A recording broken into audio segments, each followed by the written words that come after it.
Right, we're going to call this meeting to order. It's April 27th. The meeting is being transcribed and summarized. It is 6:16 p.m. and we are going to do the roll call. I'm going to give it to Curtis. Aldana, Erickson, Johnson, Present. Kachuk, Present. Menina, Present online. Minerby, Hope,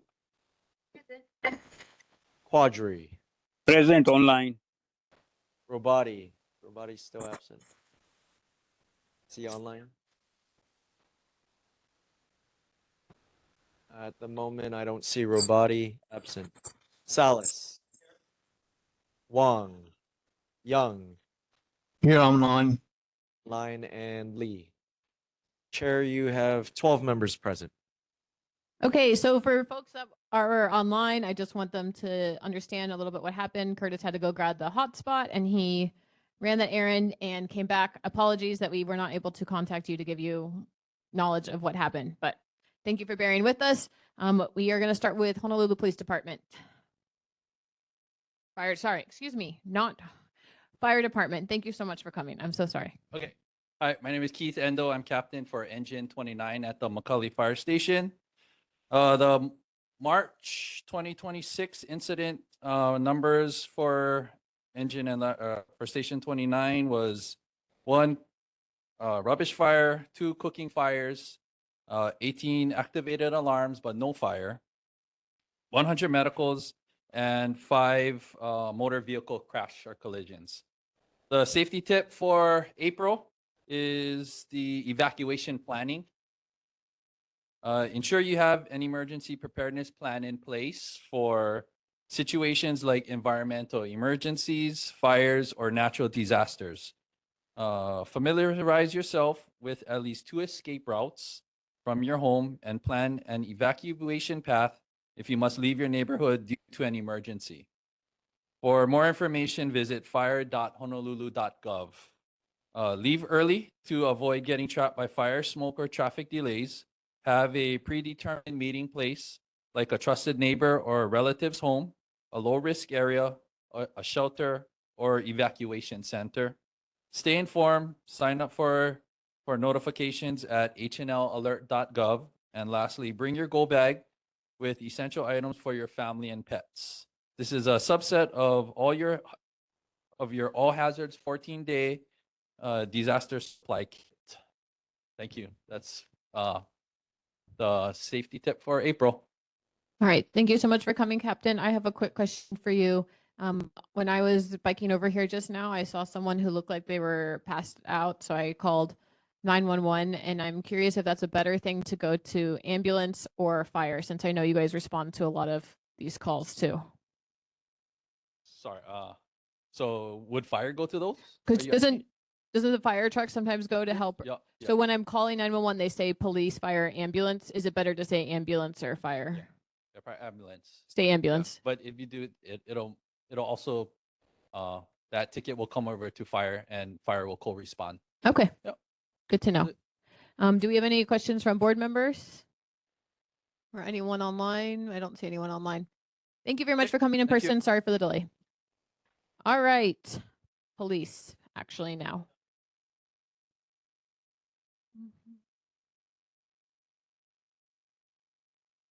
Hi, good evening. My name is Sergeant Lee.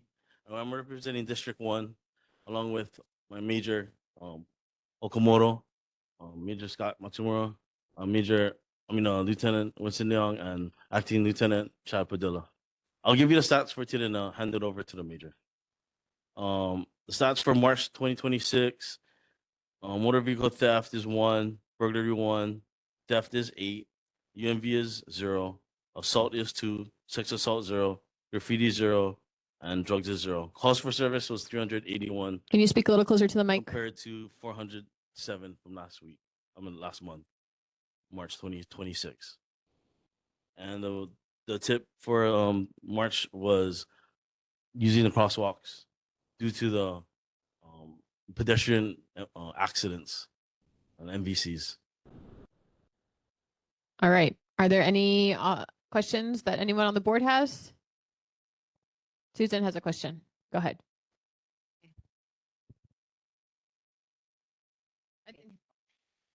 At the Alawai Community Garden Association along the Alawai Canal, there's 160 gardens, and we have noticed a dramatic increase in two types of events.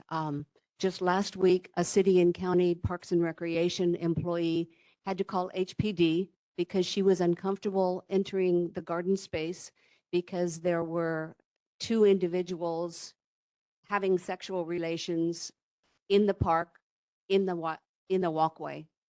So she called HPD, so that's on record.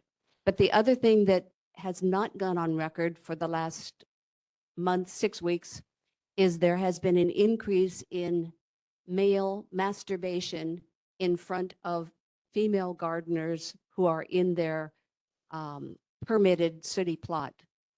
And the females want to know what's the best thing to do.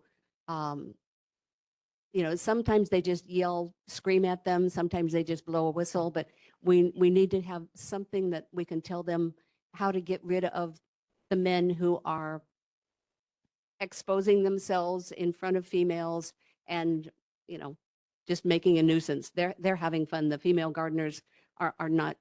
Sure, understand. Yeah. Hi, everybody. My name is Paul Okamoto. I'm the major for District 6 Waikiki. And I'm the interim major for District 1 Honolulu, which extends from Chinatown, Ala Park to Punahou.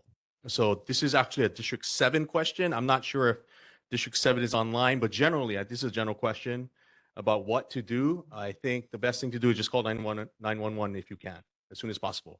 Give a good description of what that person looks like and the general area of where that person is, and let the patrol officers respond and detain that person. What I want to say is that you have to write a statement and you have to want to prosecute, right? Whether that be for, I don't know, whatever the case the officer might make. But you have to stay there, meet with the officer later, write a statement. You have to identify the suspect to the officer. That's him. I saw him doing this. And then we can make a prosecutable case. So that's my advice. Is District 7 on? Can you see? District 7 is here. Okay, great. Major, I'm on.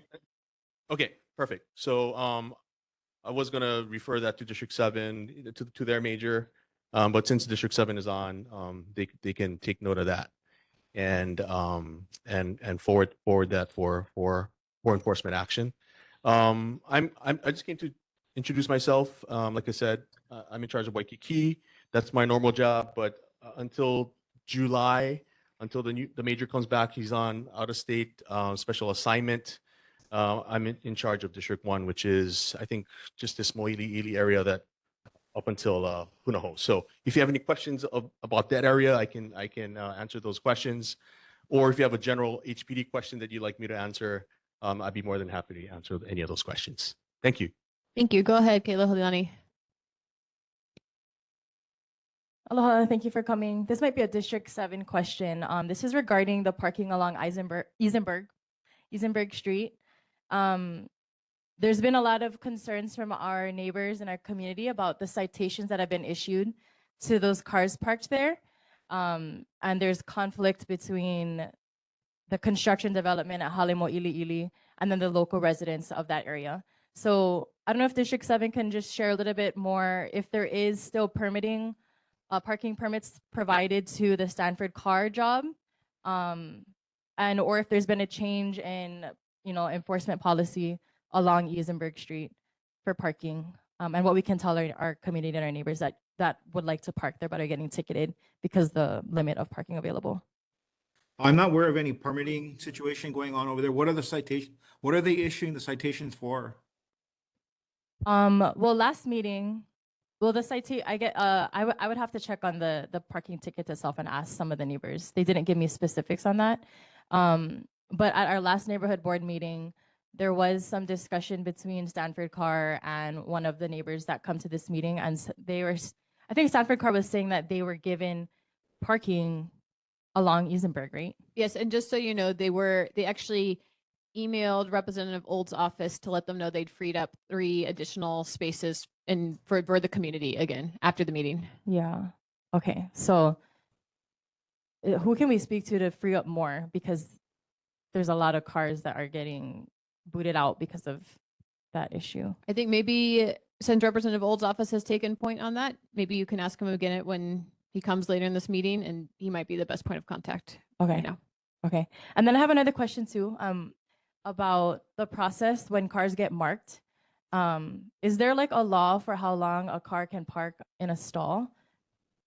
Oh, individual stalls? Individual stalls. I think it's usually marked on the meter. Sometimes there's a time limit, 2-hour limit. Is there like a physical indicator like on the tire that will be marked that will lead? Is there a process, I guess I'm asking from? I mean, typically vehicles have to move every 24 hours if they're parked on the street. So if you're talking about, I'm assuming you're talking about when you see the yellow marks on the tire and there's a, Yes. yeah. So usually that's that's a vehicle that's been identified by people in the community that it hasn't moved for a while. The officer will be dispatched. They'll actually make a mark so that they can prove that the vehicle hasn't moved, and they'll write the date and time. What that's for is that the next day they'll come back, and if it exceeds 24 hours, now they can issue a citation. So that's the reason for that. So it's at the discretion of the officer to come back and issue a citation. Correct. Yeah. Correct. Usually, if it's the same beat officer working the same shift, the next day they'll come back and they'll have the presence of mind to issue a citation. If it's a vehicle that's in the neighborhood that hasn't moved for a long time, I suggest that you just call again. Call again. Yep, and then say that, hey, look, hasn't moved. The tires were marked the other day. Can I have an officer come and cite the vehicle? Okay. Yep. Mahalo. All right. Susan, you have another question? My question about noise pollution. There is a gym located on King Street, a block and a half off of Isenberg, and they start loud music at 5:45 in the morning. So how do we find out what their permit is and how do we stop that? How do we report them? I'm not particular. I'm not. I think that's a District 7 question. But Okay. I mean, generally, I think you would have to call 911. We don't really have sound meters, and we don't really have legislation that specifically states, if it's this many decibels, then it's a violation. I think the best statute that we have is disorderly conduct, and it's just based on reasonableness, right? So the officer would have to articulate that it's unreasonable, right? And so that's probably the best bet. We have the same sort of question in Waikiki also because there's a lot of sound that reverberates between the buildings. So when I appear at the neighborhood board meeting at Waikiki, this is a topic that comes up a lot, right? But it's really hard for us to enforce. We can enforce loud mufflers because those are typically the noise producing things in the community that people complain about. But when it comes to gyms and loud music, typically, I think the best answer is a disorderly conduct or type of case that we could make. But I think generally call the officer. The officer can go and speak with the manager. That's probably the best way to handle this instead of making criminal, either giving out citations or making a case. Have the officer intercede and go and talk to the gym manager and sort of just bargain with him. Hey, it's 5:45 in the morning. Yeah, the community's upset because he might not know the community's upset. My neighbors have been complaining to me and I've heard it myself. Okay. A couple days ago. When you were responding to him, can you speak into the microphone? Okay. Yeah. So I think that's something for District 7. Maybe they could follow up on with the gym. But definitely, you would have to call 911, meet with the officer, and explain it to them. Yep. I did have one more question. I'm not sure if you can speak on this. There was, I think, like 12 or 13 cops lined up on University Ave on the week of April 10th, outside of the UH dorms, the rentals. Are you folks able to share a little bit about that? I wouldn't know. Perhaps Lieutenant Mike might have information about that. Sorry, Lieutenant Thompson. I'm not aware of anything on April 10th. If you have more specific information, I'm able to recall, but The week based of on that- April 10th. It was in the evening around 5:30, 5:45. Do you guys remember that? You know what day it was? I think it was April. It was April 10th or April 6th. It was one of those days, Monday or Friday. There was a lot of cops. sorry, that doesn't help. Shucks. Thanks. Thank you so much for coming in person. We would love to have you at our June meeting and as well if you're able to come, because people definitely want to ask more questions when Sure. we get to chat back and forth. So thank you so much for coming. Thank you. Appreciate it. All right, Lieutenant Thompson, you have the show. Okay, so for District 7, I'll go with the stats and I'll follow back up on some of the questions that were asked earlier. So for motor vehicle thefts, there were 16, 4 burglaries, 21 thefts, 3 unauthorized entry to motor vehicle cases. Total calls for service for District 7 in the month was 5,697 calls. Safety tip real quick, we're finishing up NHTSA's National Distracted Driving campaign, but we should continue to be mindful of distracted driving yearly. In 2024, there were over 3,000 deaths and 315,000 injuries from distracted driving. Distracted driving is defined as any activity that takes the driver's attention away from the task of safe driving, and staying focused on the road is key to driving safety. Most think that using a cell phone is a form of distracted driving. It is made one, but there's also other behaviors such as eating or texting and playing with the phone or playing with the radio. Safety tips for drivers: if you're expecting a text message or need to send one that can't wait, pull over and park your car in a safe location before using your device. You can designate a passenger as your designated texter. Allow them to access your phone to respond to calls or messages. Do not engage in social media, scrolling, or messages while driving. If you're struggling to text and drive, you can activate your phone's Do Not Disturb feature, or you can put your cell phone in the trunk to not have access to it while you're driving. When getting behind the wheel, be an example to your family and friends, especially your younger kids who will be driving soon, by putting your phone away and being a good example of not being distracted while driving. So I'm going to follow up with some of the questions for the Alawai Community Garland. That's a concern. I will pass on the information to the watches, but I would hope that anyone encountering these individuals in the garden to please call us. We need to identify them, and if we can get them arrested or hold accountable for their actions, I'd much like that to happen. For the gym, do you know the name of the gym that's playing the music at 5:45 in the morning? Whoever asked that question?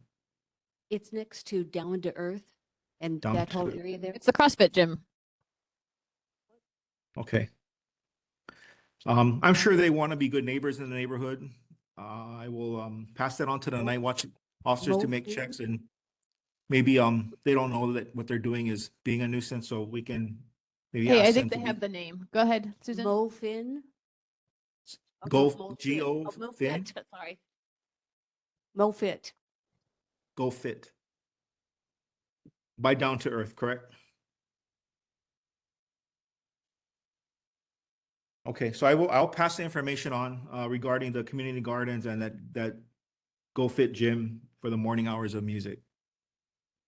But as far as the permitted parking, I'm not sure. We don't handle the permitting, giving out the permit for the parking for Hale Mōʻiliʻili. We just enforce that there's violations and stuff like that. So, and if you have any other questions. All right. Are there any other questions regarding District 7 now that we have Lieutenant Thompson here? All right, John, go ahead. Yes, I have a couple of questions actually. One of the questions has to do with thefts. You mentioned vehicular thefts. I'm guessing that mopeds will not be in that number. Is that correct? Mopeds are considered in that number. Oh, they are. Okay. Yes. Have you noticed a rise in moped thefts recently, specifically mopeds? You know, because of the university area, there are a lot of mopeds, so we do get our fair share of moped thefts, and it goes up and down with the school season. So The reason I ask is I have noticed on at least 3 or 4 occasions people sanding down VIN numbers off of mopeds, in the back park in Kalo Mini Park.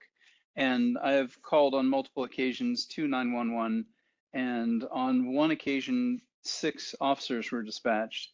And we noted that they came in, spoke with the individuals, and left. And the day after, we usually get parts of mopeds discarded around the park and in the neighborhood, in the underbrush and things like that. So I have given up on calling the police on that because we've called 3 or 4 times and nothing seems to happen. But the other day, public safety from UH was over, and they noticed that one of those discarded mopeds had their stickers on it.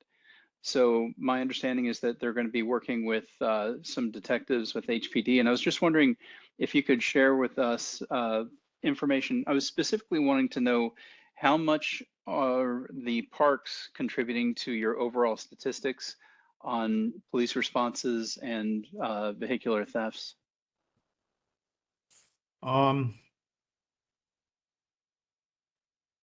Well, our calls for the parks are mainly nuisances as far as resident challenged persons in the park.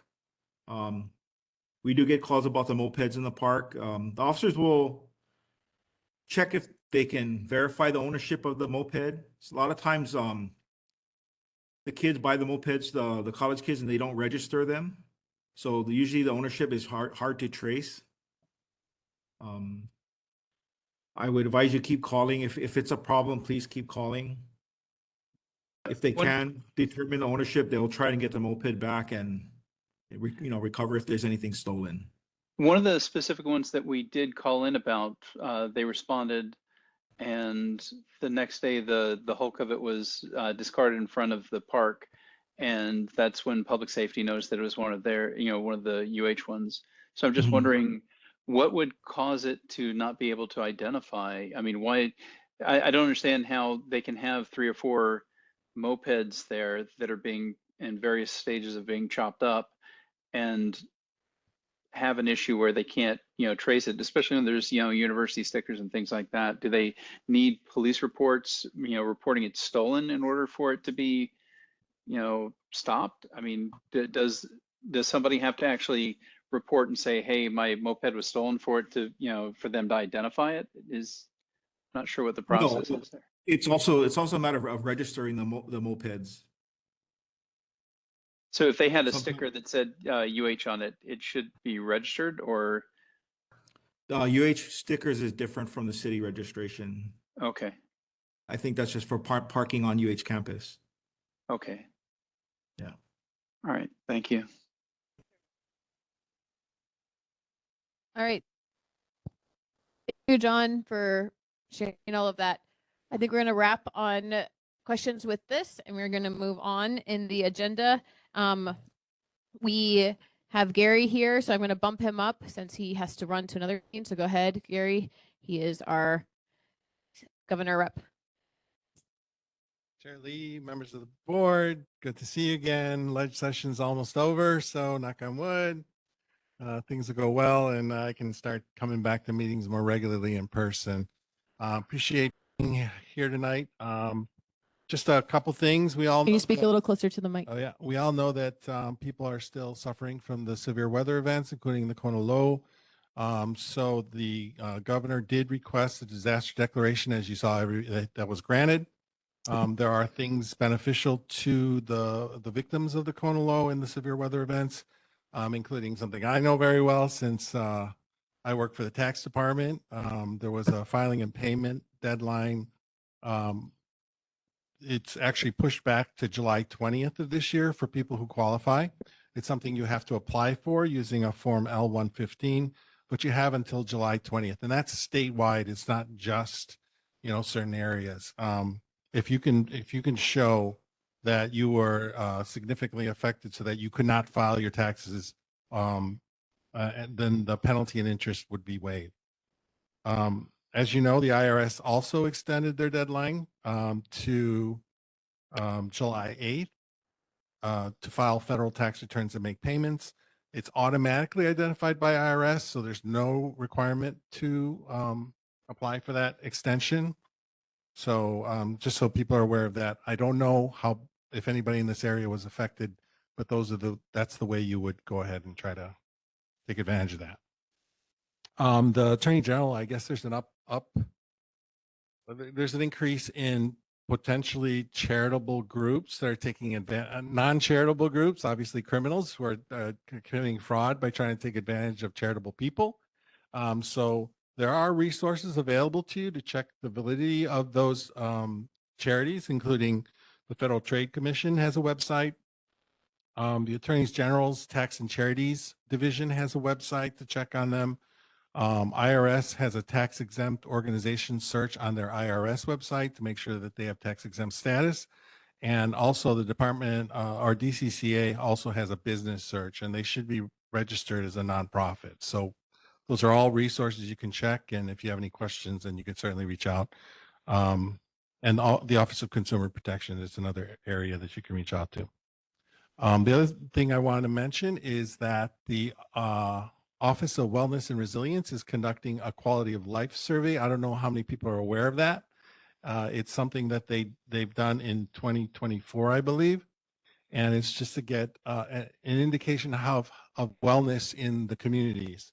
It's very important. A lot of programs are initiated by the Office of Wellness and Resilience in partnership with other departments. So, but the researchers at the University of Hawaii Manoa Health Policy Initiative is running that survey. They invite everyone to participate.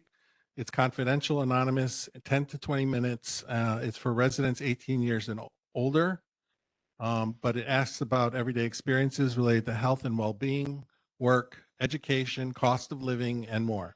So it's going to be used to create a public dashboard used by policymakers. I'm sure for you also, it'll be great feedback, state agencies, and to improve the quality of life in Hawaii. So to get to that survey, you go to health-study.com. So complete that survey if you can. Thank you very much for coming in person. Does anyone have any questions for Gary? All right, Susan does. Yes, please. What is the procedure to ask the bus to correct the pronunciation of the famous, it is not? So this is the governor's rep, and bus is we can do for mayor's rep. All right. Any other questions? All right. I think you know this already, but we will be recessing in May. So we will see you in June if you're hopefully able to come then. Okay. Thank you, everybody. All right. Appreciate it, Gary. All right. We are now going to move on to board business. We have a bunch of minutes.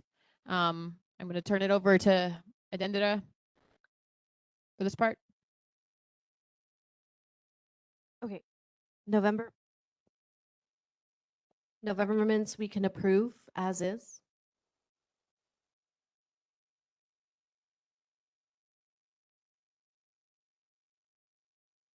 January minutes we can approve as is. February minutes have a lot of errors in terms of members' votes on resolutions. So section 5, page 3 at minute 54 and 2 seconds, we had recorded that 5 ayes, 4 nays, 3 abstentions, yet the last names are in the wrong order and those numbers don't add up. So corrections to be made for the record. Erickson voted aye, Aldana voted nay, Wong voted nay, and then the 2 last names that I could catch that abstained were Pope and Salas. For section 5E, page 4, we have more errors, but because we don't use the microphone to vote, I couldn't figure out what the corrections are. So I don't know how we address this, but based on the reading, there were 9 ayes, 1 nay, 2 abstentions. Corrections that we need to make that I could hear from the mic. I, Johnson, I, Minerby, I, Quadri, I, Young, Aldana, nay, and then abstain, Menina and Salas. And then there's some numbers don't add up there, so I don't know how else to correct them, but we need to correct that. And then moving on, March minutes can be approved as is. Curtis, do you want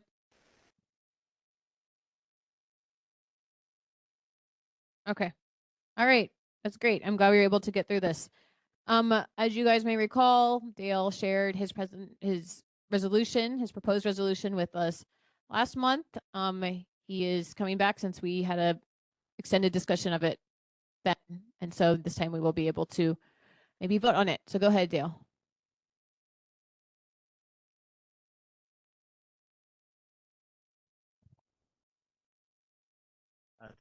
Thank you, Chair. Yep, so I did do some minor changes to the reso. So I did do some minor changes to the reso. I didn't do anything really substantively change besides one point. So very quickly on, I'm not sure if you guys got a copy of it or it can be brought up on the screen, the one I made, but substantively it's still the same. I just reorganized it.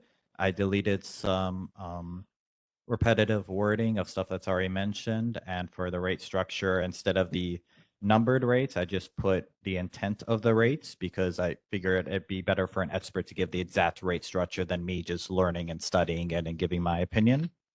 And I also passed along a paper listing the vacant lots that I kind of base this on, which the majority of them are owned by companies or wealthy individuals or foreign individuals. Only one of them on Fern Street is the one I was unable to look up who owns it, but it appears to be in some sort of private trust for vacant for at least a couple decades. But I can only trace back as far as 2010.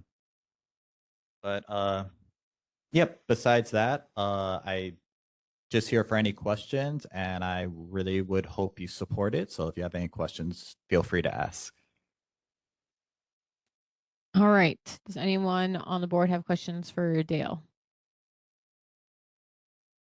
Anyone online, Curtis? I have a question. All right, go ahead, Daniela. Thank you. In alternative to raise taxes, are there other incentive for landowner to use the land in a way that is important or maybe very useful for the community? What other incentive rather than taxes can be provided to the landowner, please? Yeah, so taxes weren't my first thought to do this, to encourage building, but it's what I landed on when other options didn't look to succeed. So stuff like forcing them to build or they get fines or the city buying up the lots or eminent domain or some of the other options that came to mind. But I think what your question was more touching upon incentives, like financial incentives. And the city does offer a lot of those already, but the building owners just decide not to do it.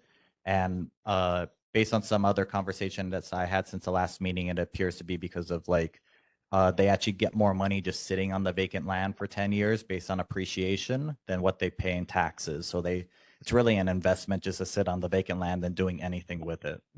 Can I ask one more question? Did you have a chance to ask the landowner? There are not that many for this neighborhood. I mean, what is the main reason why they are not developing? Is the one that you just mentioned, waiting for the value to increase?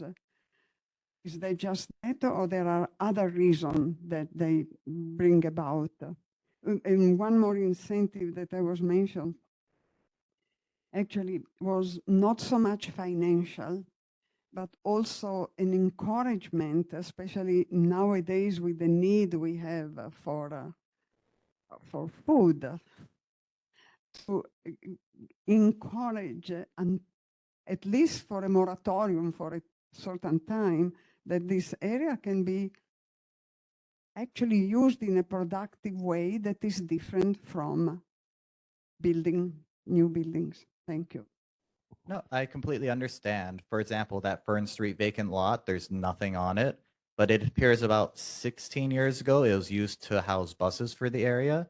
So I'm not necessarily in favor of this, but if they just open it up to parking for the surrounding community, so there's tons of cars already on the street. If they just open up the lot to allow residents in the area to park on there, I think that's a community benefit that they could do at very little cost because all you got to do is open the gate and get some parking passes. But it's, I think there could be incentives that can be done, but it's my it's my opinion that the city already provides a ton of incentives to build and utilize lands, but people just aren't taking those incentives. And I tried to contact some of the property owners, not the Fern Street one, but some in the Ala Moana area. And it is really difficult because the ones that are owned by companies, you go to their website, you email them, and then they just don't email back. And I'm not the only one who's experienced this. HPD has been called out to like graffiti that's been spray painted on one of the buildings that's been abandoned in my area. And they say they can't do anything about the graffiti because they can't contact the owner because they don't know how to. So it's a difficult situation to contact them to obtain that information. So the communication is a difficulty, big problem. Yes. All right. We've had a really robust discussion. All right, go ahead, Laura.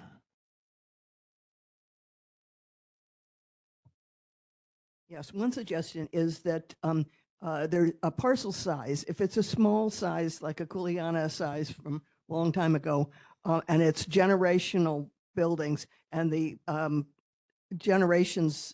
succeeding generations haven't been able to get their act together. Those are reasons why there may not be some property there. However, the bigger parcels and developers sitting next to open parcels might want to be grabbing land. So how are you going to prevent the developers from grabbing land that is open, whereas the generally acceptable family plots are going to be used at some time in the future? Thank you.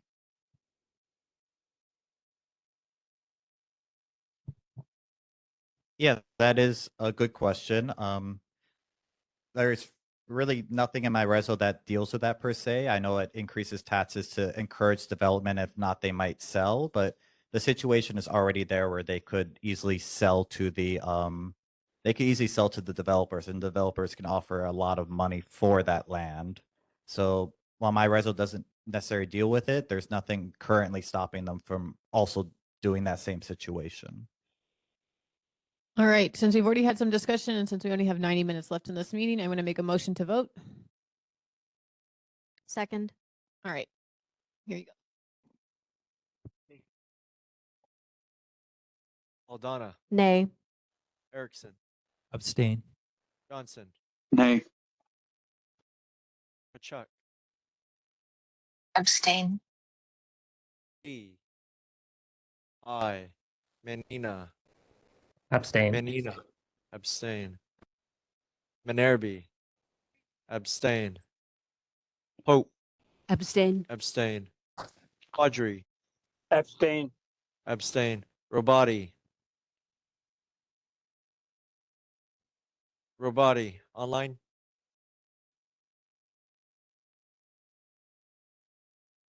Absent. Wong, Here. Nay. Can you hear me? Robati, how do you vote? Abstain. Abstain. Wong Nay. and who did I miss? Salas. Aye. Aye. On a vote of 2 to 3 to 7. Am I missing someone? Yeah, me. Erickson, Young. Quadri, or Young? Young. Abstain. Abstain. Okay, there we go. Now it adds up. 2, 3, 8. The resolution is not adopted. Thank you for your consideration. Thank you, Dale, for coming again in person. We're going to now hear from Cortec Development.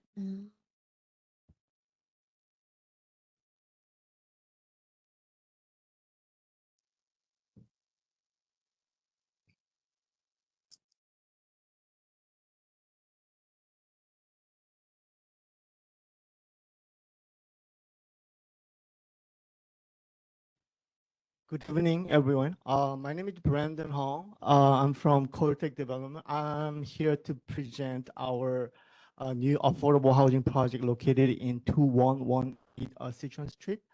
So this project will bring 42 units along with the 26 parking stalls. So let me just introduce our team to go over a little more detail. Aloha. My name is Sharon G. I'm a consultant to Cortec Development. Hi, Grant Chang with Launi Architecture. We're the architect for the project. Thank you so much for having us. Just a little bit about Cortec Development. They are the largest real estate developer in Guam. And back in 2023, they opened up an office in Hawaii. Can you speak a little closer into the mic? They opened up an office in Hawaii in 2023. They manage about 2,000 apartment rentals, commercial centers, and also large-scale educational and governmental facilities. They saw an opportunity to, there's an affordable housing crisis in Hawaii, so they decided to try to build some here as well. There are also, their sister company is Cortec International. They are a very large general contractor in Guam. So their housing portfolio spans luxury housing to low-income housing. There are a couple examples, and to the right, you'll see that there are 778 affordable housing that's been financed through low-income housing tax credits. Now, Cortec, in partnership with another company, a local company called Mark Development, they are proposing Kawela Apartments at 2118 Citron Street. Like Brandon mentioned, this is 42 units. It spans from 30% AMI up to 80% AMI. It's a Bill 7 project, but it is applying for HHFDC funding. So it is seeking low-income housing tax credits and rental housing revolving fund monies. So that would dictate the income restriction to the lower levels. Typically, Bill 7 is somewhere between 80 to 120% AMI. This is with much deeper affordability. If you're able to give any specific numbers about how much you're looking to price the rentals, I think that would help people more than AMI. So, I have a slide for that. I believe the studios, according to 2025, the rents are limited or established by HUD and then modified by HHFDC every year. So a studio would range between, I can't quite read that, $800 to $855. And the one bedrooms would go from $855 to almost $2,300 a month.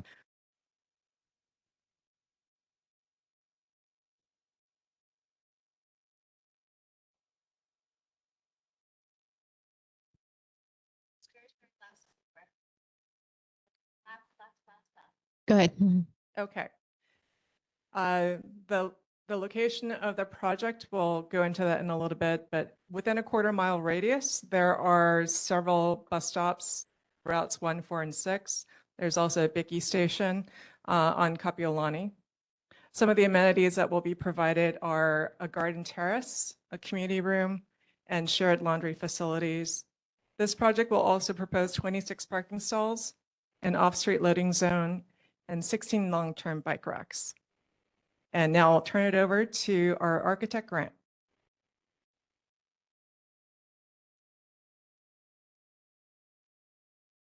Thank you, Chair and members of the board for letting us present today.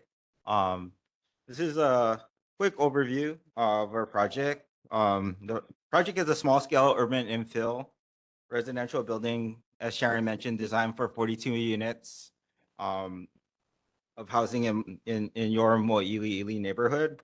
It's intentionally modest in scale, 4 stories of residential above a single level of parking, and it's designed to fit within the existing context rather than stand out from it. So I think you guys are all very familiar with the area, but it's a highly walkable area close to the University of Hawaii, public transit, and neighborhood serving retail.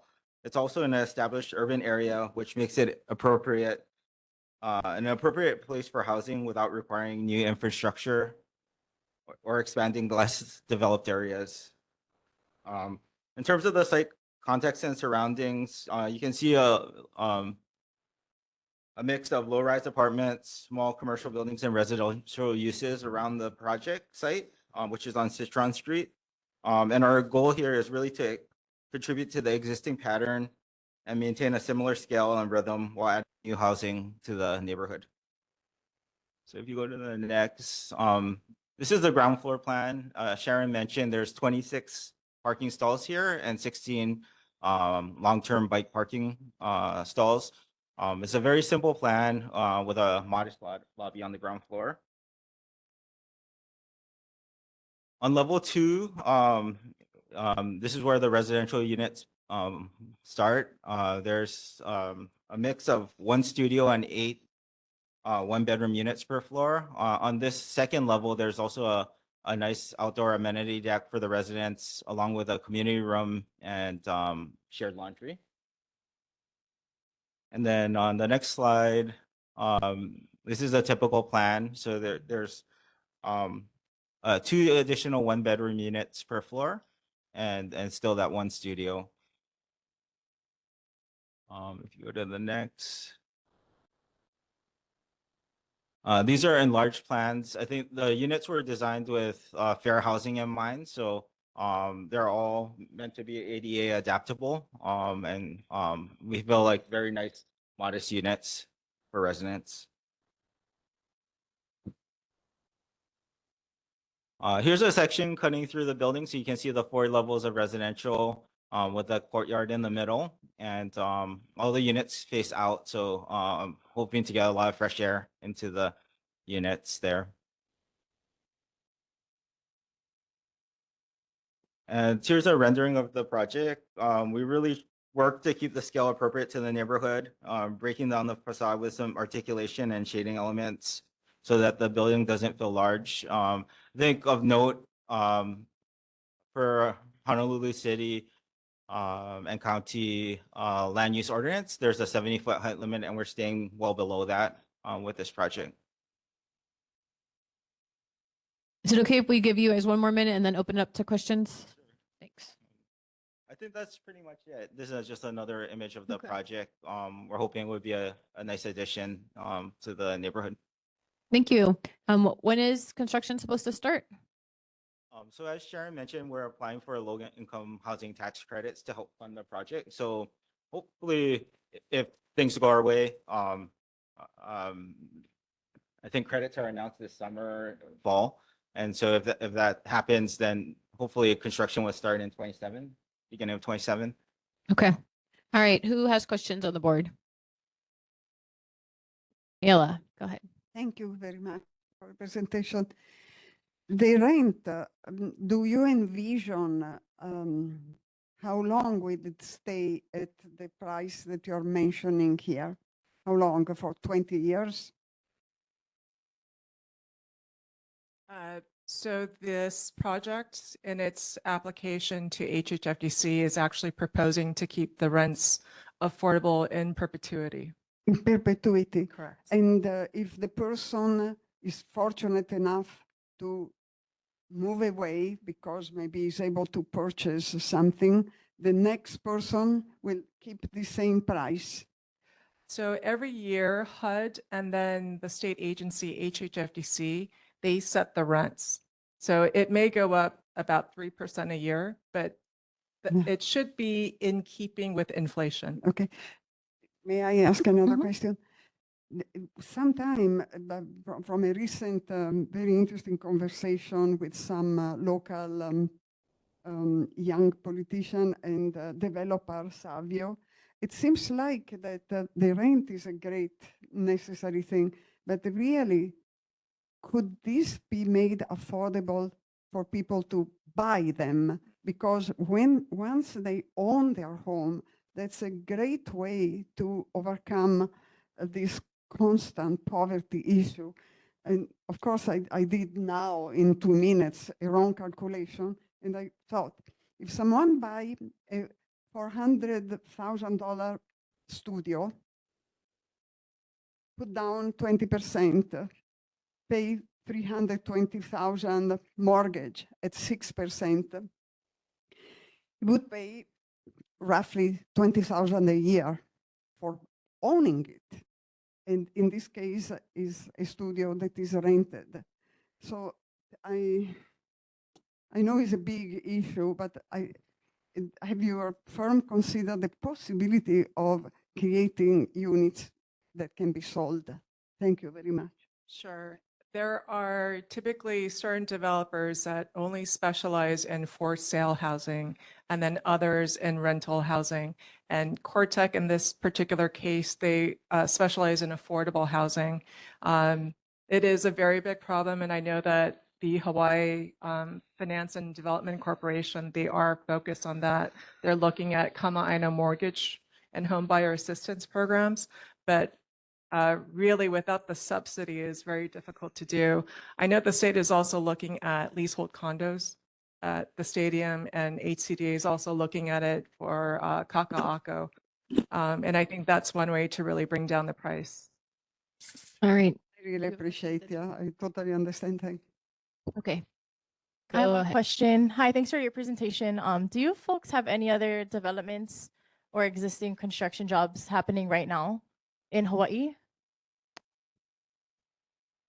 Okay, as of now, we do have a few projects in military construction. So we do have one project in Fort Chapter and Schofield ongoing. And then other than that, in private side, we also have a joint venture with the local, the developer for, where was it?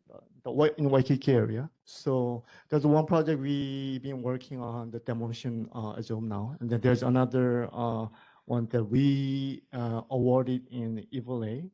So that's where we are at. So are those affordable housing projects? Yes, correct. How many affordable units have you folks built in Guam? More than 20,000 units. So the Cortec has been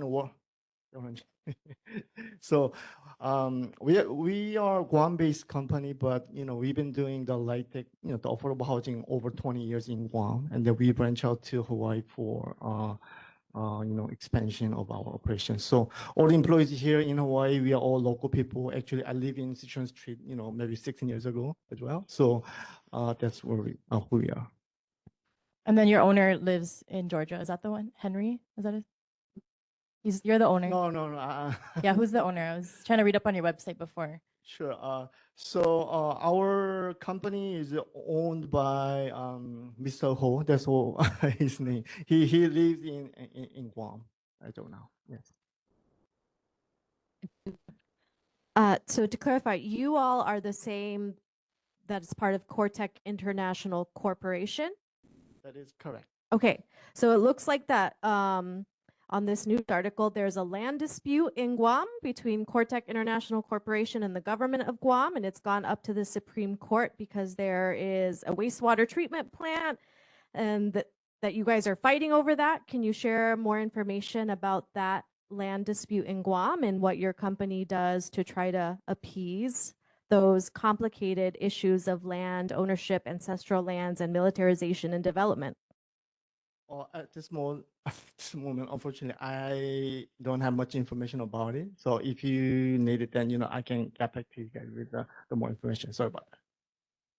And I would also volunteer if it's in litigation, they probably won't provide much information aside from what's publicly available.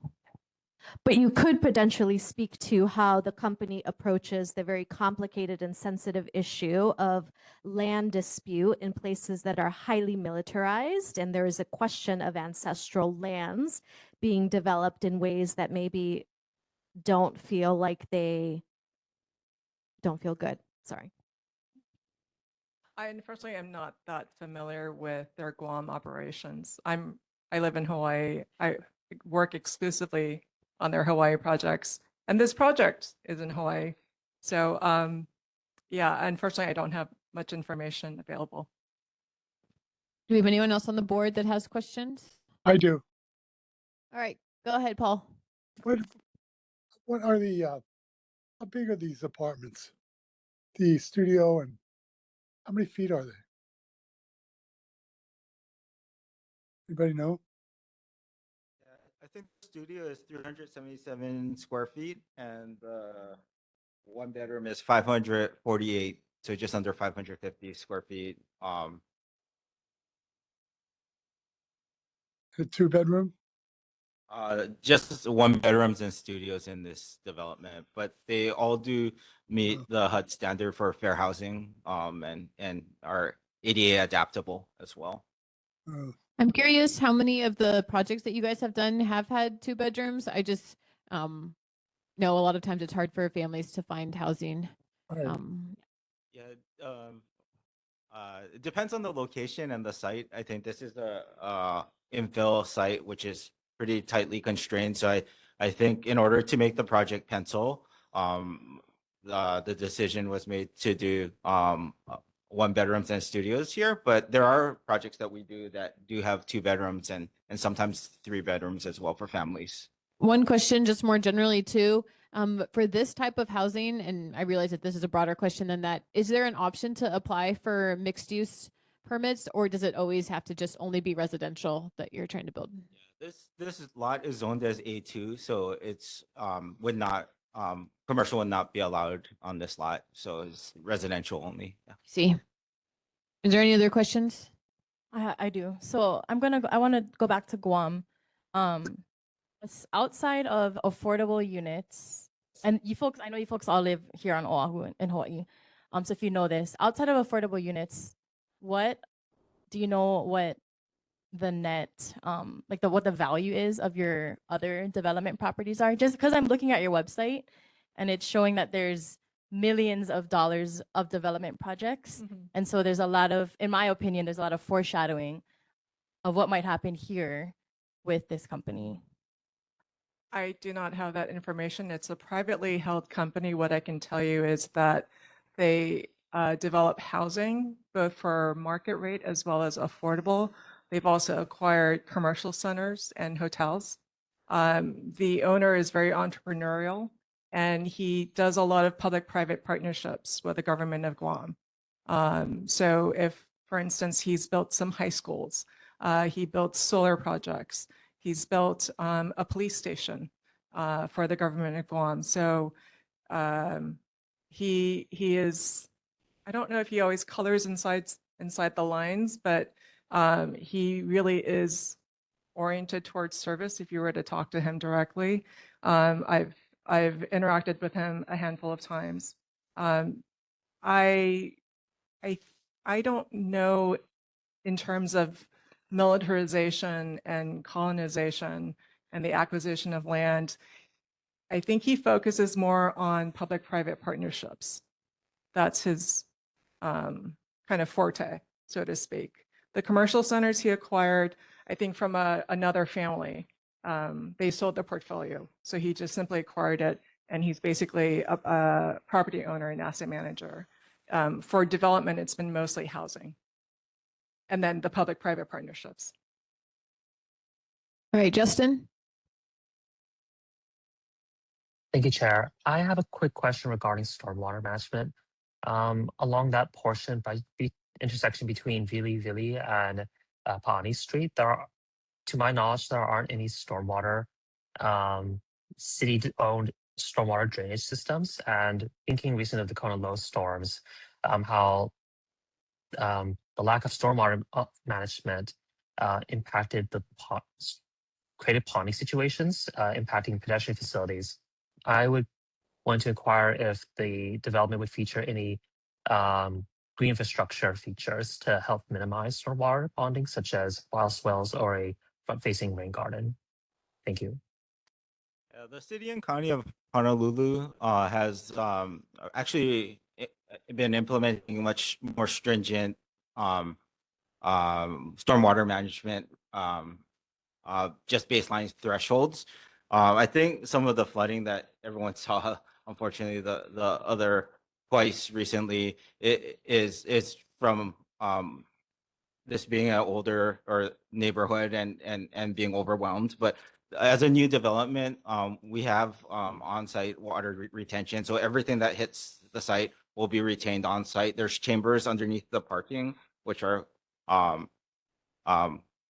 equipped to take the rain from like a large storm like what just came. And also on the amenity deck, all of the planters are meant to also retain water there in kind of above grade bioswale type of situation. So that it is a requirement, so we have to comply with that, but it is for this site addressed.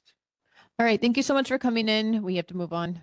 Laura, you have another question? Okay, I'm sorry. Laura's going to ask her question, and then we have 5 more presentations. I always ask about green space and permeable space, and Citron is a narrow street. I think you would be wise to put in more greeneries. That means drop back that concrete, looks like a lanai covering or something like that. The other thing is, what is the name of Calvela and what is its meaning and why did you choose it?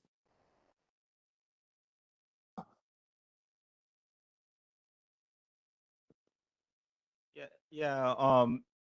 I think one of the challenges with this site is it's in a flood zone, and the base flood elevation with the new requirements are quite stringent. So we're having to raise the building up to get the habitable spaces. And I think it's for the benefit of the residents and safety on a big event. So in order to comply with that, though, we're having to also provide ramping up.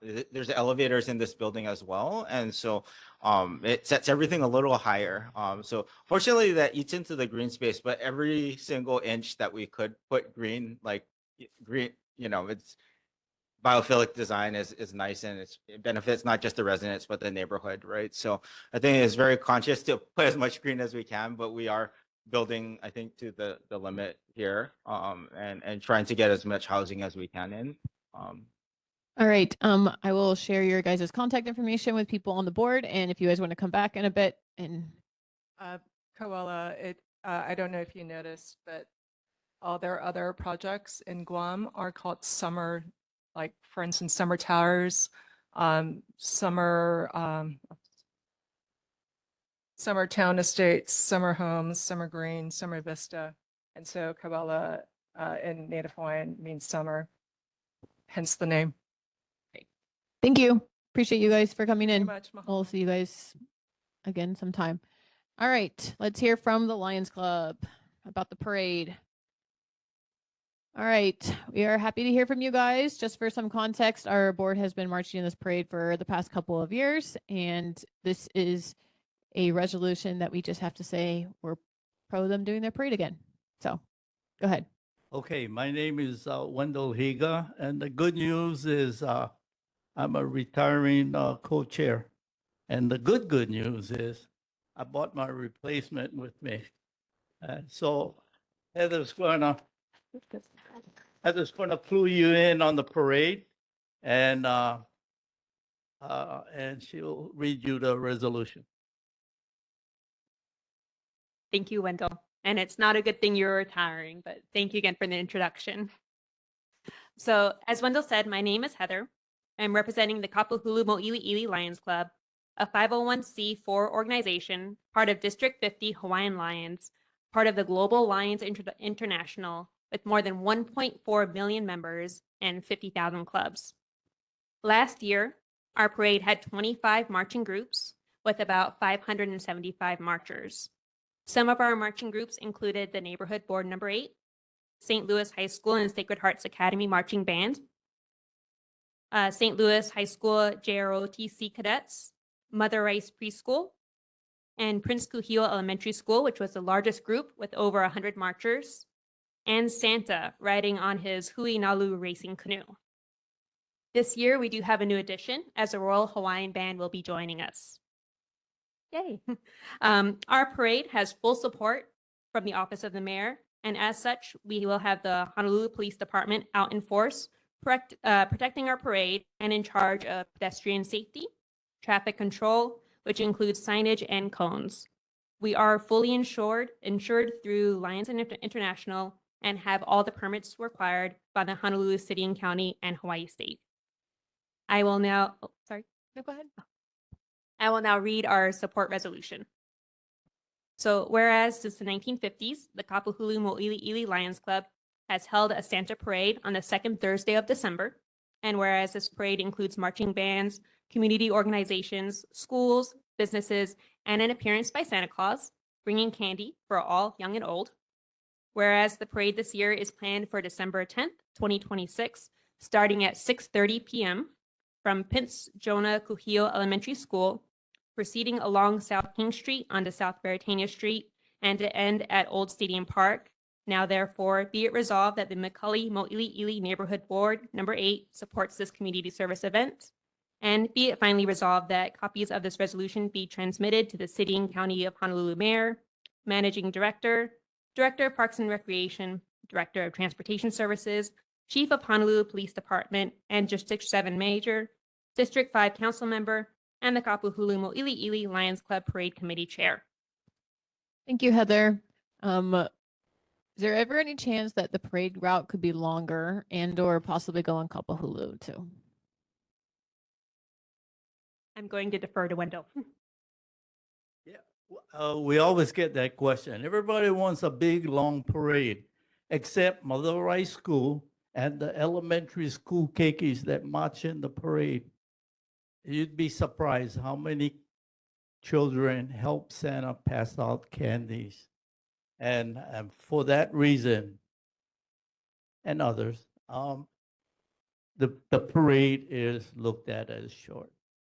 One time, and it's just a rumor because it was before my time, they came all the way down here to Washington Intermediate School, and Santa passed out. Yeah, it was too long. Well, that was a lie. But anyway, they did it once, and then they said never again. All right, I move to vote on this resolution. I second. Oh, everyone's on board. Unanimous. People online. Unanimous. You're Nope. online. I'll be there. All right, Paul will be there. Great. Thanks for coming. Congratulations, Heather. Thank you so much, Wendell. All right, we are going to move to our next one. We're going to hear from Flora about community gardens. So, Flora, I think you have a presentation. Do you want her to share? If you can share it, actually, Flora, that would be easier for Curtis.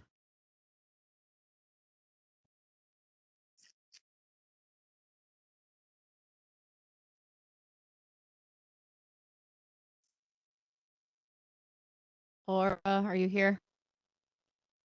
Oh, sorry, I was muted. Can Curtis share it? Sorry, I don't actually have it very readily accessible. No worries. Sorry. All right, why don't thank you introduce yourself while he is pulling it up? Okay, hi, I am Flora. You've seen me before. I live in Mōʻiliʻili. I am a graduate of CTAR. I have a master's in agriculture.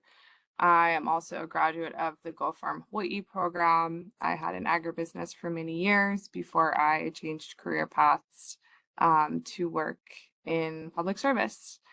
And I have now had a community garden for just under 2 years here at the Alawai Community Garden. Longtime, resident of Mōʻiliʻili. So for those of you who don't know, the Alawai Community Garden is at the end of University Avenue near Alawai Elementary School. It's tucked into the Alawai Community Park. There are about 160 gardens. Next slide. Yeah, the garden plots are about 12 by 15 feet. The gardens are really amazing. If you've ever taken a walk through there, there's so much to see. There's also really wonderful community. There's a lot of kupuna, a lot of immigrant folks, a lot of families, just a lot of community that happens. I think that's one of at least my personal favorite parts of being part of the community garden is just my neighbors and just meeting people and talking story and sort of knowledge sharing with them. Next slide. So last year, about a year ago, the city and county rolled out new rules for the community gardens. And they did this for a couple of reasons. The rules were really antiquated and old. So they wanted to enhance safety and aesthetics, increase fairness and ease of turnover of plots, reduce the burden on volunteers, and then they gave us all like a 1-year grace period to sort of meet compliance. And I will say that if you have walked around there, you can see that the plots are really in various states. Some people are really avid gardeners. Some people maybe using their plots as a storage unit. It really varies, but you know, for the most part, most people want to have a garden, and the gardeners are growing things because it brings them joy, because they're bringing sustenance to their families and community. You know, I think most people are not intentionally setting out to break these rules that are being set. Next slide. So the Alawai Community Garden has a little bit more specific challenges than other community gardens around the islands. I don't know how many people have visited other gardens. Previous to living in Mōʻiliʻili, I lived in Manoa and I had a community garden there. And, you know, there's no fences there. They're wide open. There's different rules. But, you know, as we've talked about and we hear every month when we come to this meeting, you know, our neighborhood's a little bit more vulnerable. We have, you know, houseless individuals. There's various vulnerabilities that we have, which makes gardening challenging.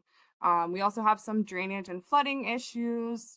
And one of the biggest, I would say, barriers and challenges, I think, for our gardeners and that I've experienced myself is just, you know, it's a lot of energy to have a garden. It's something that brings me a lot of joy and many of my community members. However, you know, we do need fences to sort of protect that investment that we've made, both, you know, monetarily in terms of buying soil amendments and our time, right? Time is money, time is valuable. So there's nothing more devastating than hearing about when my fellow gardeners, you know, their gardens are broken into or things have been stolen for them or their plants have been destroyed. It's a lot of energy that people put into their gardens. So, you know, we were able to have our fence limits retained at 6 feet, which I personally thought was really important, to just protect the hard work that our gardeners have put into their plots. You know, our gardeners are all kinds of people. Some people are disabled, some people are old, some people are young, there are families, etc., etc. So, I think one of the biggest challenges to the new rules is that a lot of folks have used what they've been really resourceful and they've just used found materials to create fences and build up their gardens. And so next slide.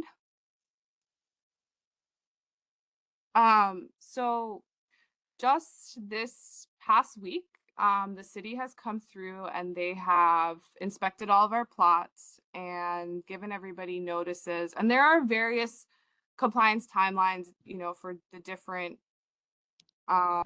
items that need to be corrected. But one of the things that I've noticed is that I think a lot of people are really struggling to meet this deadline, which is May 12th. There are longer compliance timelines. For example, here you can see there's this picture of the corrugated metal and there's these posts that are sticking up that are higher than 6 feet. And so those items are ones that we have been given a little bit longer, but especially after this month of really rainy weather where, you know, weeds are going to grow a lot faster.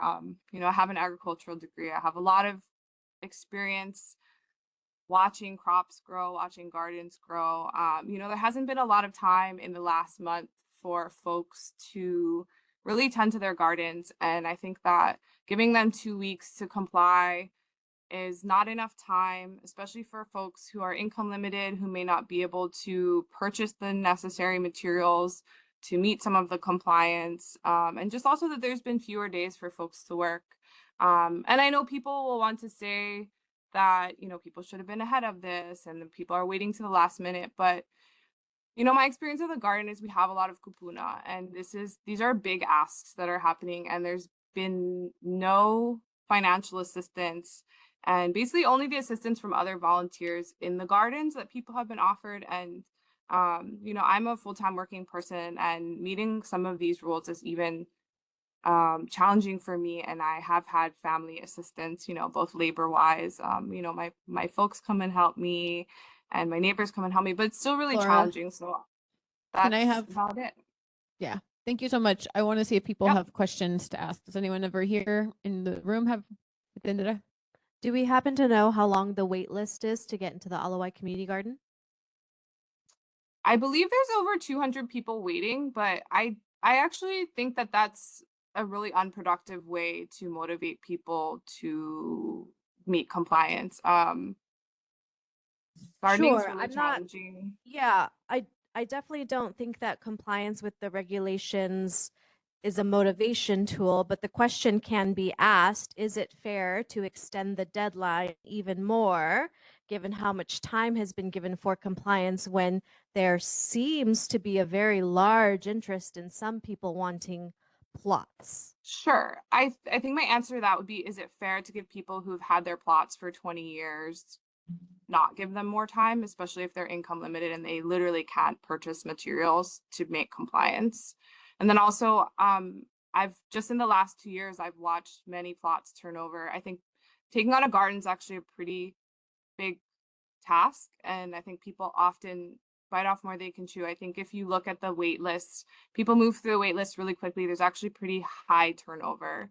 I'm more concerned about our kupuna who, you know, just don't have the resources to tend to their plot. I'm asking more specifically for some grace for those folks and some assistance. Yeah.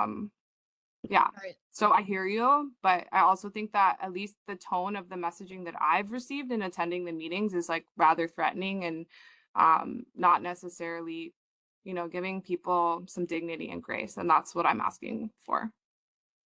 Any other questions here in the room? All right, what about online, Curtis? Okay. All right. You have one more question in there? All right, a motion to vote. Does anyone want a second or?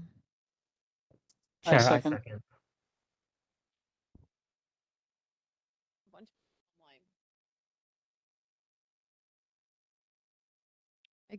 I give Manina. Okay, Menina seconds the motion to vote on the resolution.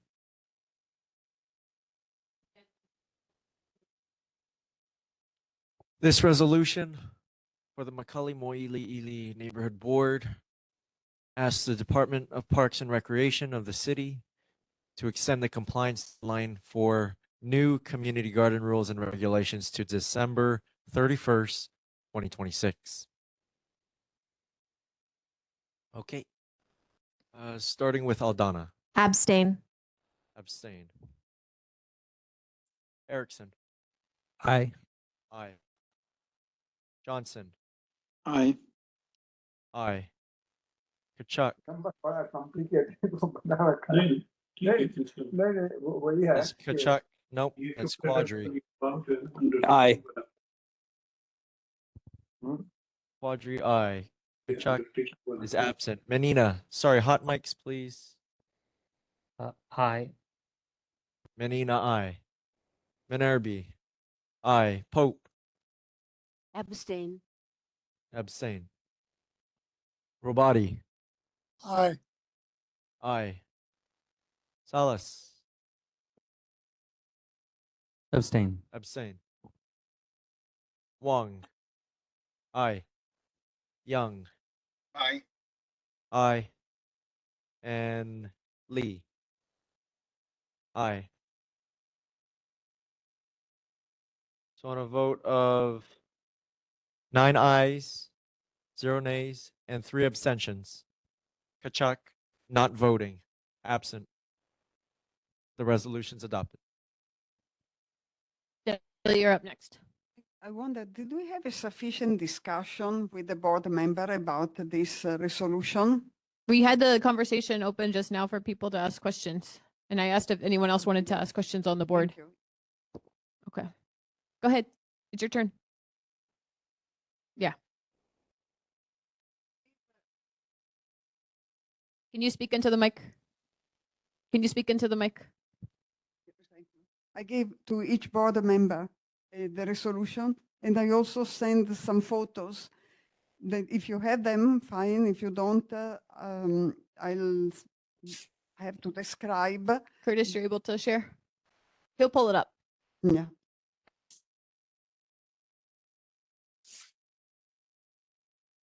Yeah, go ahead. Just you can Okay. describe the area So you're talking about. several times I have gone from University Avenue turning right into Kuilei Street, or from Kuilei Street turning left or right whatever, to University Avenue.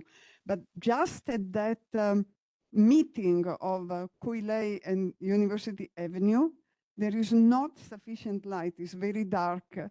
And to cross the street, which I also have done right there, crossing Kuilei Street, right where we meet the University Avenue, the white line are basically eroded, not visible.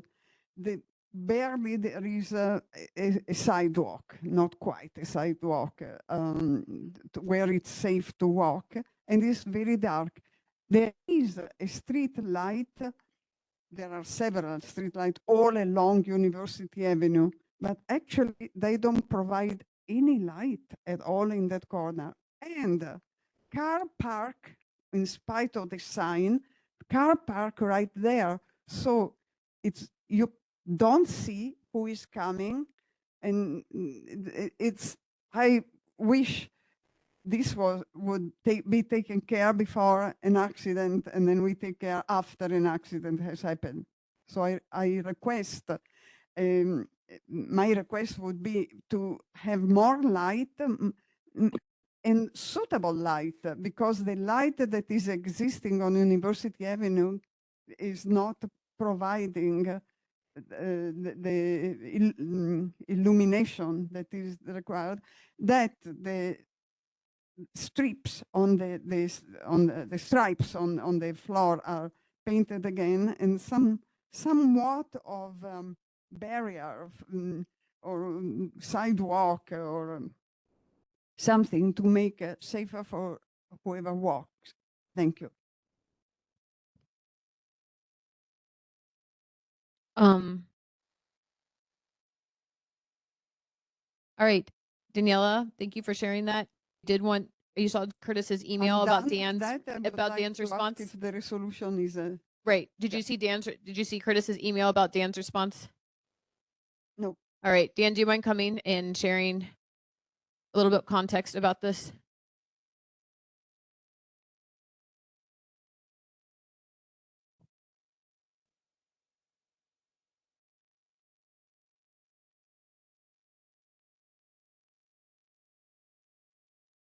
Okay, so sorry about that. So the request for improved street lighting at the intersection of University and Kuilei Street was referred to DDC, Design and Construction. And the staff investigated this request, and they found that an existing street tree in the median on University Avenue actually blocks the light from adjacent street lights, preventing the light from reaching the pavement. So DDC is reaching out to Parks and Recreation to trim the branches of this tree to clear street light fixtures in order for their beams of light to reach the pavement. So I think once that work is done, you can take another look at it and see if there's still a problem, but that should clear it up. So you think that just the shadow created by the branches is what?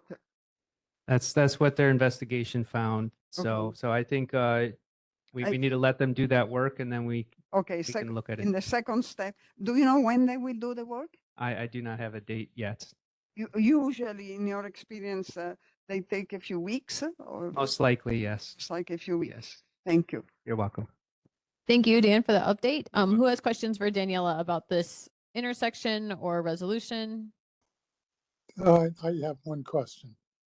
All right, go ahead, Paul. I shouldn't know my mouth about this, but on our corner, my corner where I live, Baratania, or excuse me, Baratania and Punahou, we had something done.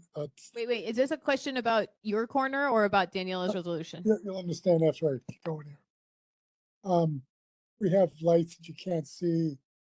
There are right lane only lanes. So what we did was we called city and county, and they came out and they looked at it and they said, oh, well, we're not going to be redoing this road for about 7 years, but when it's done, because all the controls are on the pavement, that's when we'll do it. But we'll do a fix for it. We went, okay, cool. Let me tell you something. That fix doesn't work. They saw it for one month, and they forgot about it. And I called a couple of times. Paul, we're It's- struggling a little bit to hear you. Am I understanding correctly that the city and county said they were going to do a fix, but the fix only lasted 1 month? Yeah, just about. Okay, continue. So the cutting the tree, it's just, it's because the trees grow.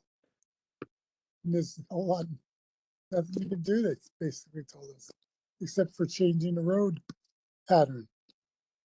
So I don't, you listen, you go down that street, you hear somebody blowing their horns. You've learned to live with it. I don't know if that's a great idea, but anyhow, that was just my 2 cents. Thank you. Thank you for your context, and it's great to hear your voice at this meeting. We're glad you could come to this. Okay. Thank you very much.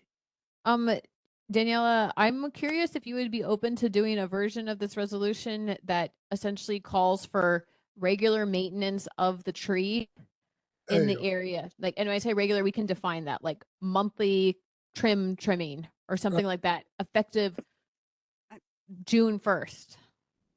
Yes, I'm willing to do that because I want to solve a problem for people.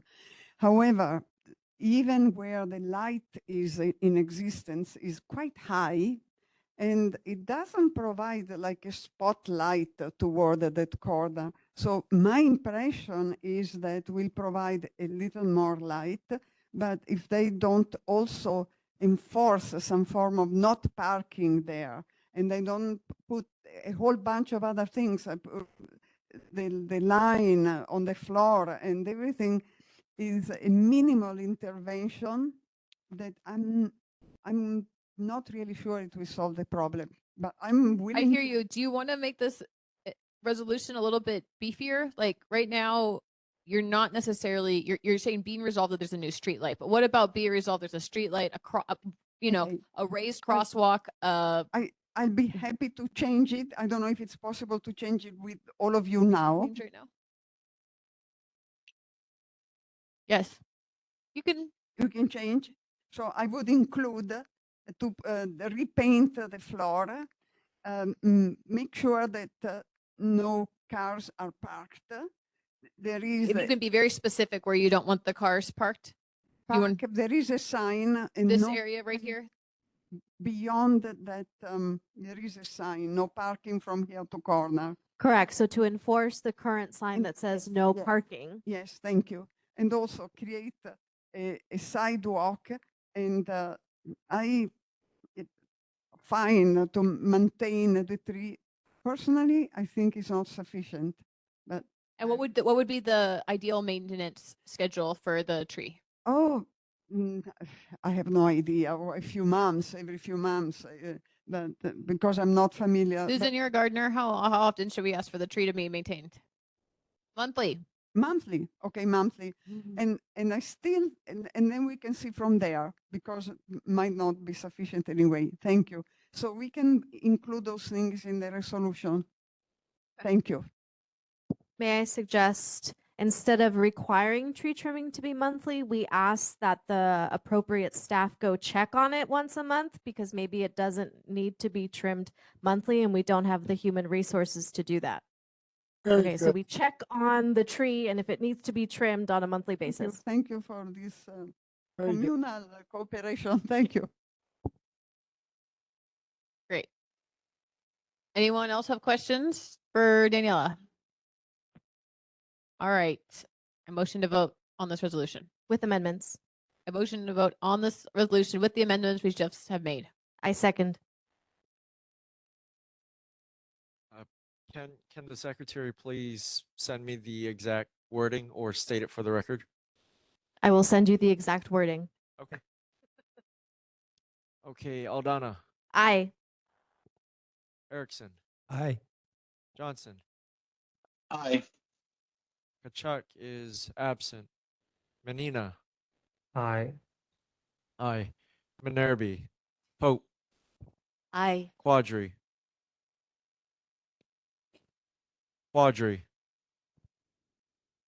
absent, Robati, Aye. aye, Salas, Aye. Wong, Aye. aye, Young, Aye. aye, Lee. Is member Quadri there? Yes. How do you vote? Aye, nay, Aye. abstain? Aye. 12 aye votes. Chair, resolution adopted as amended. All right, we can take a picture in front of it when it gets fixed, Daniela. Well, let's take a before and after picture, maybe. All right, we are moving on to community concerns. I know Laura has something, so go ahead and kick it off, Laura. Pass it around to the board. I sent it to you by email, and I want you to think years ago when you were asked a question, how could I get across the Alawai Canal, like the bicyclists want? Or by a pedestrian, how could I get across the canal in the easiest way, least expensive way, and the fun way that kept all the view planes open to every bit of your travels? So what I suggested is a ferry, and a ferry would have almost no infrastructure. It would not be tons and tons of concrete. It would cost very little. It would not have any tower. It would be a very sweet, fun thing to go across. I don't know if any of you have gone across ferries, but I've spent lots of time going across ferries. You just simply think of the bus, think of it a little wider, and no top, because you don't need a top if you're going a short distance. And you can sit if you want on the edges where the life rafts are underneath, or the life jackets are underneath, and the bicyclists will be in the center lane right there so they can get right off. ADA compliance, we already have docks on the Mauka side that would serve completely easily. Think of the bus when you let handicapped people on or off, they just simply lower the ramp, and that's all it's done. It would be the same thing on the Mackay side with a little bit more of a dock that would have to get them up the several feet up that way. And think of the bicycle riders, think of the bus drivers, how 30 courteous seconds. they are. And they will stop and let the bicyclist put the bike on and get off again. They will stop for handicapped individuals and let them on and off again. They maintain their schedule. It's a very quick, easy, fun way to do it. Now, I'd like you to put it on the agenda for next time as a presentation. I have pictures on the back, and you can see them. Those are just examples of things that exist. But notice my bad rendering of the bus as the ferry. But also next All to right. it is Elvis. Thank you, and Laura. That's 2 Elvis and minutes. his double va'a. All right. It Thank can you. be done. It's already been done, the double va'a. Who else is interested in saying something? All right, we are going to move on and hear from Board of Water Supply. Hello, Stephen. All right, good evening, Chair and members. I'm Stephen Dorsham from the Board of Water Supply. And for the McCully Neighborhood Board District, in the month of March, we had one main break. It was a 6-inch main break on March 16th. That was right by the Burger King at 2570 South Baratania Street. And our general announcement for tonight is those recent storms, those Konolo and severe weather may have brought rain, but water conservation, of course, still matters. Rainfall alone is not enough to offset everyday water use, especially during the warmer summer months. That is why it's important to continue to use water wisely and doing our part to prevent waste. And we have a cool little section on our website you can check out for some tips, boardofwatersupply.com/7waste. And that's their announcement. All right, any questions for Stephen? I see yours, Laura, but hold on. All right, go ahead, Laura. Sorry, Steve. I have a request from the Ku'ilei Street people. They received notices that they were to conserve their water. And the only thing they can think is that the water is being controlled or siphoned for the big monster 43-story. Can you speak closer to the mic? Yeah, the 43-story building is coming in and hasn't been appropriately, the water has not appropriately been allocated. And they are really not willing to lower their water usage when this other big building is going in. So could you take it back to your people and figure out what's wrong with why they're being asked to conserve something and where they've lived for a long time? Thank you. Sure, I'll take it back. I do know that again the new development on Kapiolani Boulevard, the Ku'ule, they are doing some things when it comes to conservation. Like I believe they're doing some gray water stuff as well, and they're going beyond what normal development does do when it comes to water conservation. But again, we ask everyone to conserve water, no matter where you live, no matter what you do, because conservation is important year round. But again, I will take back your question. I'll get you back a more solid response for the next meeting. All right. We will see you in June. Thank you for coming, Stephen. All right. Dan, round 2. Hi, everyone. Dan Brick, Department of Environmental Services. So I will bring up again, as I do monthly, the HNL 311 system. It's a great app where you can log issues that you see and we'll respond to it. It'll get right to the department. Can you speak a little closer to the mic? Yeah, this thing isn't acting that good. Sorry. Yeah, it's all right. You can also hold it if you want to instead. Okay. Yeah, maybe I'll try that. Okay. Yeah, that's better. So highlights from the newsletter. Homegrown first responders trained in Waianae. The city launches its annual food drive, the Hawaii Food Bank. There's the Grow Recycling Program that launched April 1st. That's putting your food waste in your green bin. Affordable Kapuna housing opens. Hong Long Lee announced as new deputy director of DTS. The Honolulu Police Commission invites input to help guide the selection of the next police chief, and Skyline ridership surges as Bill 60 passes. So going into issues, so last month, can the city work with the state to clean the street and sidewalks along Varsity Place, Varsity Circle, especially the freeway underpass? We address illegal dumping complaints along the fence line. The debris remaining in Varsity Place Circle is on actually the state HDOT property. So the dirt accumulated along the fence is a result of runoff originating from HDOT's property. So the underpass area of Varsity Circle is also under HDOT jurisdiction. So we recommend HDOT Public Affairs Office gets called at 808-587-2160. So there's a follow-up, 1649, 1670 Kalakaua Avenue bus stop cleaning. So there was concern about the trash bins. Can DFM install bins with lids? Discouraging people from dumping bulky items. Can DFM increase the frequency of emptying these trash bins? And who should residents contact if the trash bins are full at the bus stop? So the replacement trash bins at the bus stop will not discourage people from dumping bulky items at the bus stop. DFM has limited resources and does not presently allow increased frequency to service these bus stop litter receptacles. So normally the litter receptacles get filled up due to illegal dumping, and it's not typically bus stop patrons. So if residents are able to contact DFM either through the HNL 311 app or email dfmroads@honolulu.gov, DFM will schedule the receptacles for servicing in the next business day or two. So DFM has limited resources for power washing concrete bus stop areas.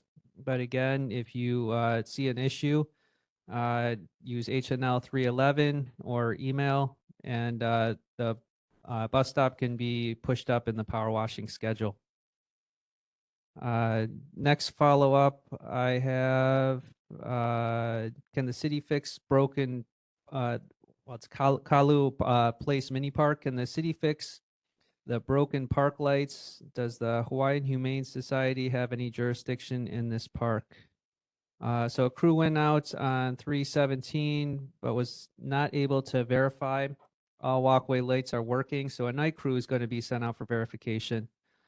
And as far as the the Hawaiian Humane Society does not have jurisdiction at Kalo Place Mini Park. The public is encouraged to call 911 should they witness aggressive dogs, and also for off-leash dogs that are witnessed to be outside of the fenced area of the dog park, that dogs are allowed to be off-leash. So aggressive dogs are not allowed at all in or outside the fenced areas. The next follow-up I have was employment opportunities, current staffing. What are the current staffing levels and what employment opportunities are there in each department? And that was DFM, DTS, and HPD.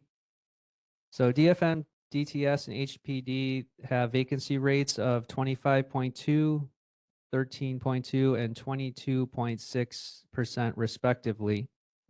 So these vacancy rates are for civil service positions. They do not include ghost positions, exempt employees, and personal service contract hires. So for HPD, assuming all staff in ghost positions transition to civil service positions after completion of training, there is no significant attrition of the existing workforce. So HPD's vacancy rate could fall as low as 16.5%, and that's down from 22.6%. So we have open competition for civil service employees. There's a lot of advertisement for open vacancies, and as of last month, we had openings for Civil Engineer 2, Civil Engineer 3, Electronic Equipment Repairer, Environmental Tech 1, Equipment Operator Trainer, Lead Electric Equipment Repairer, Plumber. DTS had a few positions, Chief Safety and Security Officer, Maintenance Management Informational Specialist, Planner 5. HPD had many openings, Lateral Police Officer, Maintenance Project Coordinator, Metro Police Recruit, Police Communication Officer 1, Police Evidence Specialist 2, Police Service Officer, Radio Tech 1, and Skillbridge Metropolitan Police Recruit. So we are actively recruiting, and we are advertising these job opportunities on our website. Moving on, so University Avenue and Koole Street. So I gave the update on the tree trimming. There is also concern about improving pedestrian and traffic safety along University Avenue. So the Department of Transportation Services is planning quick build crosswalk upgrade at that intersection and dozens of other high injury locations across our island through a federal Safe Streets and Roads for All grant. So the longer term complete street upgrade of University Avenue can be found online, honolulu.gov/complete street/university and McCully. So projects to improve this plan are being programmed for design. Proposed long-term improvements include developing a median as a pedestrian refuge and installing a rectangular rapid flashing beacon, an RRFB, to increase conspicuity. Okay, and then finally, the bus and skyline. So it was asked, where will DTS share the results of the bus workshops? Also, will DTS ask for additional feedback or host additional workshops for residents who could not join prior workshops? So the answer is yes. The input received during the workshops will help DTS prepare a plan of proposed bus and rail transit improvements in the coordination with opening of Skyline Segment 3, which is Middle Street to downtown. So the plan should be completed this summer, and DTS will make available for public comments on our website. The public will have an opportunity to provide comment prior to opening of Segment 3 planned for 2031. So for more information, please visit honolulu.gov/DTS/skyline/bus-connections. And we'll open it up for questions. All right, Susan? Thank you. What would be the correct procedure to have the bus correct the pronunciation of Isenberg Street? I can bring that issue back. Is there a telephone number to call or? Well, you can always do an HNL 311. I mean, they're going to see that, but they'll also see the question in this report. Thank you. Yeah, you're welcome. Who else has questions for Dan on the board? Anyone have their hand raised? Curtis? Are we going to get the pandas, Dan? That's the rumor. Yeah. Really? Yes. Can you say anything else about the mayor's trip to China? I have not heard back yet, so Wow. yeah. So we're hopeful. That's Sorry, some people don't know about the panda project. Do you want to explain? I don't have all the details, but essentially we're trying to acquire pandas for our zoo. Yes. Yes.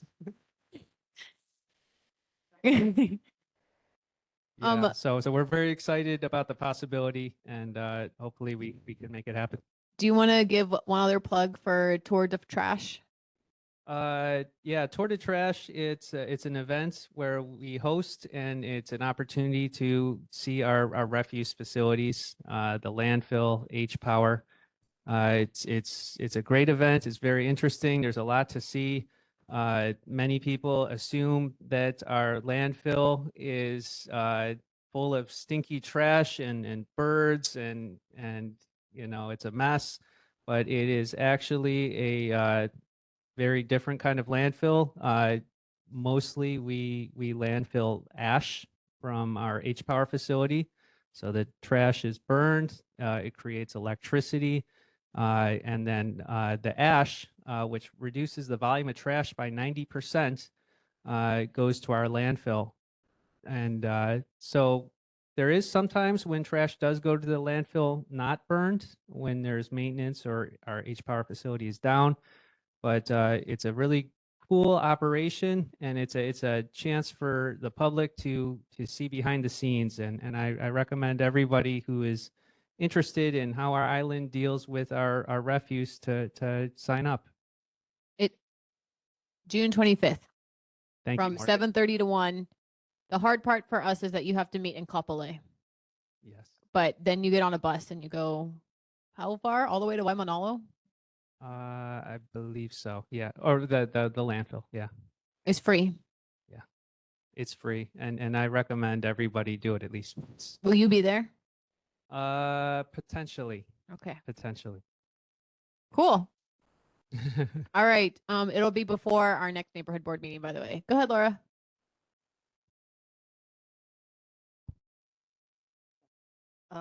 Roger Morton of DTS asked me specifically to spill this out to you. Okay. So I am doing it now on behalf of our neighborhood and especially the Kuile Waiaka neighborhood. Namely, it's a speed through on that street on Kuile Waiaka.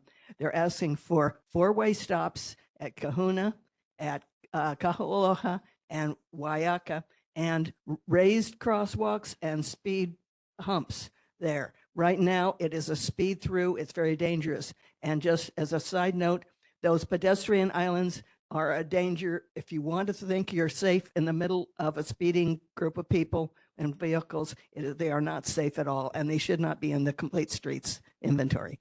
Is there a question there for Mayor? No, yes, I'm asking him to relay it directly to Roger Morton, our friend. Okay. Thank you, Laura. Laura, this was addressed in a previous report, and it's a state road, so I recommend Waiaka Road is under state. Waiaka at the corner of Kuile and Waiaka, it comes together as city and county and state right there at the entrance to the Mōʻiliʻili Japanese cemetery.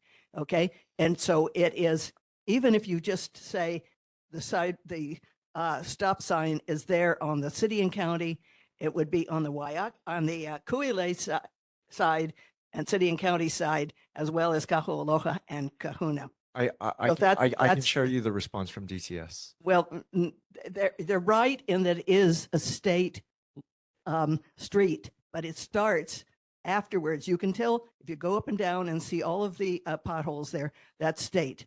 The part that's still smooth is city and county. Okay. All right. Is there any more questions for Dan? Karen. Karen Lynn from the neighborhood. A couple quick questions. The food waste in the green waste, I'm interested to know how that's working out. It sounded like a really bad idea to me, but I'd like to know if that's being successful and no vermin and bugs and bad stuff. I'd like to say thank you very much for the lights at Alawai Park, the walkway are all great, except for now there's one that's kind of flashing, strobing. I'll put that in 311, but the next thing is I put in 311 a couple times, and you may say, I don't know who has cog over this, but coming down the freeway, getting onto the Kapiolani off ramp, there are strobing, all the lights along there were flashing like if you had a flashing light problem, you'd lose control of your car. And that was happening over a number of weeks. I haven't been by there in the past week, but I did report it, and it's a big problem. Are you familiar with that at all? Have you heard about it? Okay. I mean, it's really noticeable at night. So. Dan, if you can go ahead and answer her first and third question, and then I want to jump on the street or the Alawai Promenade stuff before you. Yeah. So the first question, as far as the GROW program, we are currently in a pilot phase. So we are studying how that is working. So I'm not aware of any complaints that we have gotten so far about the program, but we are evaluating how much food waste is going in the green waste. We're taking feedback. So I think the program's going to be successful. As far as the third question, I believe that's probably state jurisdiction, but it's the highway, right? It would be HDOT. Yeah. But if it was on HNL 311, you should get a response that should clarify that. Yeah. Okay, so just Karen, if you can come back up here really quickly, I want to just ask about the things. Hey, Daryl, do you want to comment on the status of the lights? Because I actually put a 311 request in last night, but I don't know when you went out walking if the lights were all on for you, because they weren't on at dusk yesterday for me. I haven't gone out couple of nights already. Yeah, I haven't been feeling well, so that I didn't do my walking. So I might go out tonight after the meeting. Okay. So I'll I'm just sorry. speak for Okay. Karen, when did you walk along the promenade? I can see it also from my lanai. Okay. And I don't remember if it was last night or the night before, but just the one was flashing. The Right. rest of them were all on. Okay, that's good. I put in a 311 request when I walked along there at dusk because there was the flashing one, and then a bunch of them were not on. There were some that were on, but a bunch were off. And then the entire parking lot for that area is almost entirely pitch black, and it's been that way for almost a month. So I have a 311 request in for that. But anyone who also wants to join me, that would be great. And Dan, if you could note that as well. Not like we need a response, but we really need some urgency on that. Okay. Thank you for drawing attention to that. Anyone else have any questions? Daryl, you had something.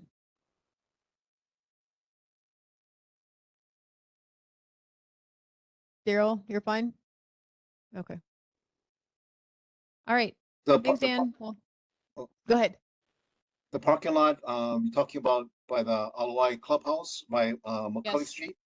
Yes. Yes, it's been off for several weeks, maybe a whole month. The parking lot is really dark. I walk behind there, that's why, all the way to McCully Street. All right. Okay, thank you. Thank you for flagging that. Okay. Bye, Dan. See you in a couple months. Let's move on. And Taylor, are you online? Hi, Chair Lee. This is Taylor from Councilmember Scott Nishimoto's office. Councilmember Nishimoto sends his regards. Really quickly, we just wanted to thank everyone who came out to our recent park cleanup at Mōʻiliʻili Field. We were able to clean out a whole bunch of debris and leftover trash from houseless encampments and just park goers. Unfortunately, we weren't able to paint the bathrooms and benches, which was one of the objectives we wanted to do, but just because there was some pretty aggressive houseless people there at the park that day. But if we do schedule another cleanup, we would probably have HPD assist with us in that way. But otherwise, council member is just busy, finalizing the budget in the city for fiscal year 27 and is advocating for projects in our community. So I'm happy to take back any questions to my boss. Thank you. Go ahead, Susan. I agree that it would have been, if we had had HPD assistance with the residentially challenged individuals that were hanging around the restroom area, then we could have been able to do the painting.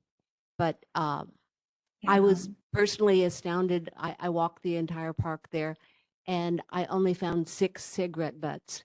I mean, there was a lot of other trash, but whoever has been telling people don't throw your cigarette butts on the lawn or on the sidewalk, they've been doing a great job.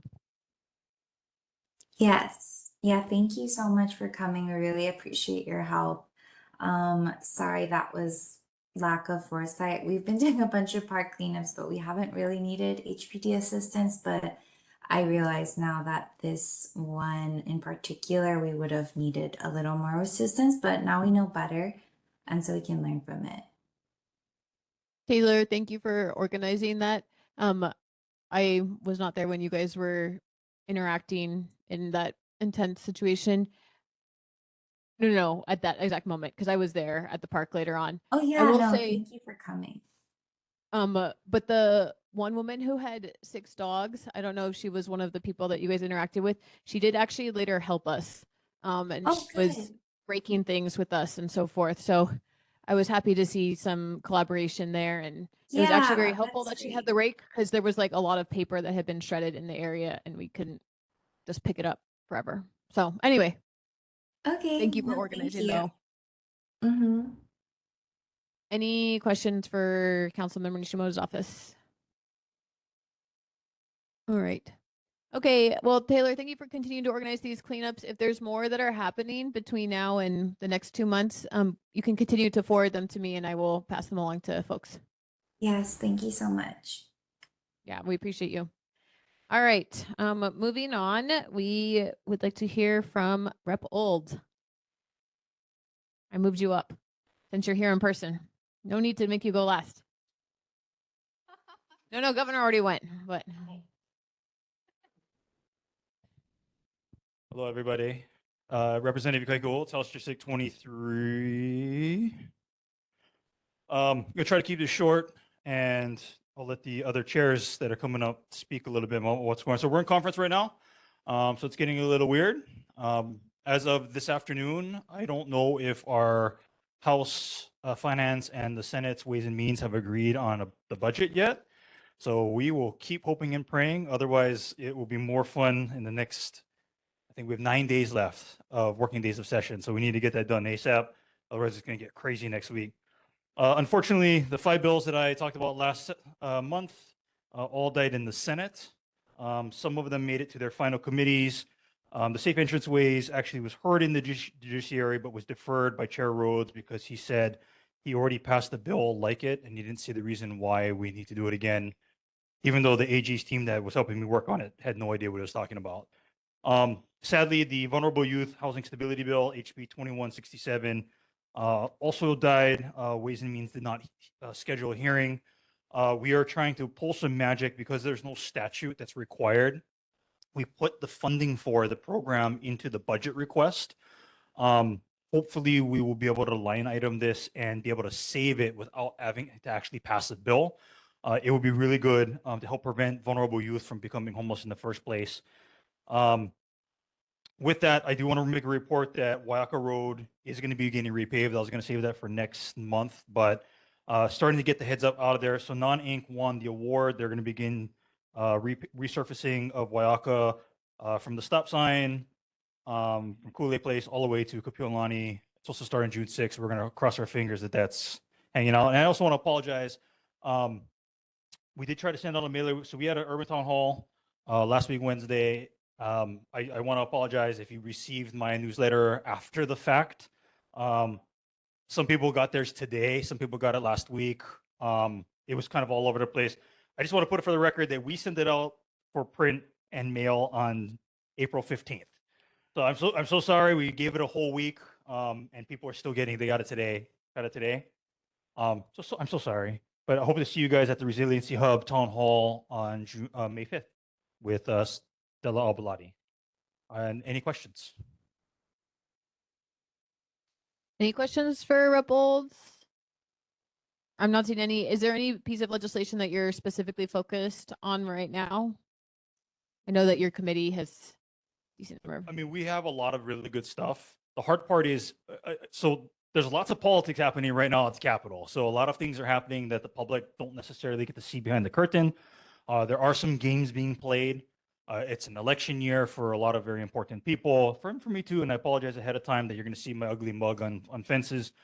But there's definitely some stuff going on. We like to call it Senate fun on our side, but there's some posturing and there's some mudslinging, and we have to come to a consensus for the people to be able to get things passed. Otherwise, a lot of legislation can die if the funding doesn't get cleared in time, because we're not going to be able to just stack up all of these bills. And so I don't want to put anything to hope just yet. Human services and homelessness does have a lot of good things. So does health. We're just going to kind of watch and see as the negotiations between the two finance committees continue to progress.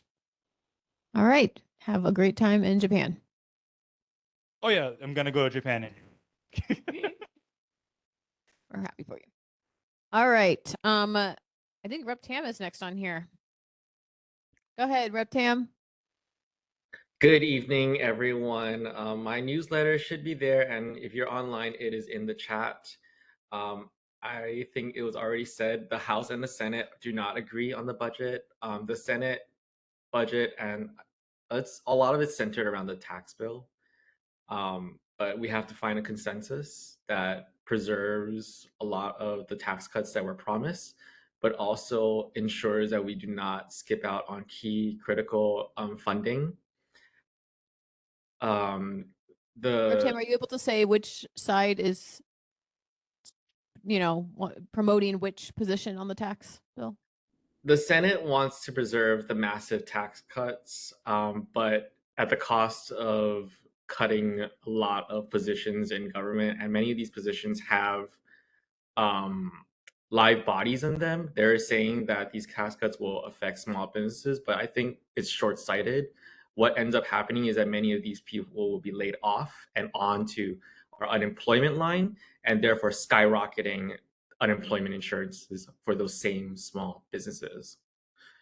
On the House, we took a different approach. We are hoping to we're preserving a lot of the tax cuts for working families.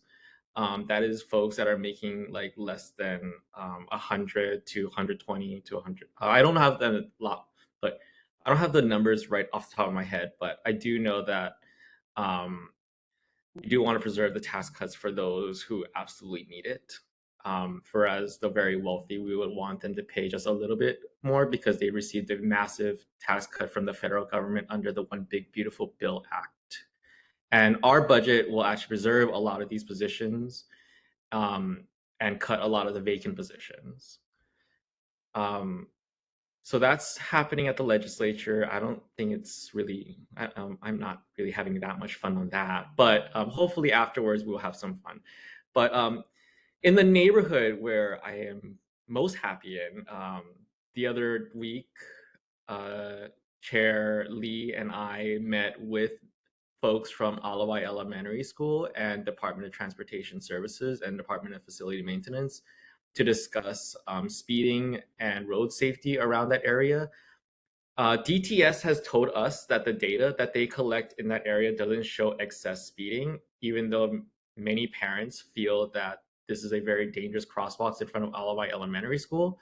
So we are currently working around that because it doesn't look like they want to put speed humps or raised crosswalks. So we are asking for probably a median or a yellow placard to indicate that there are people crossing this crosswalk, that there's a crosswalk there, and or little flags that people can hold on while they're crossing the crosswalk. I know that there are also some nonprofits that provide grants, and I'll be working closely with Chair Lee to see what kind of money is out there so we can get those grants out there for traffic safety.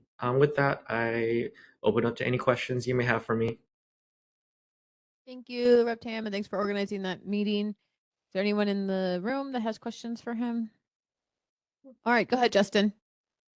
Thank you, Chair. Not a question, but just a comment.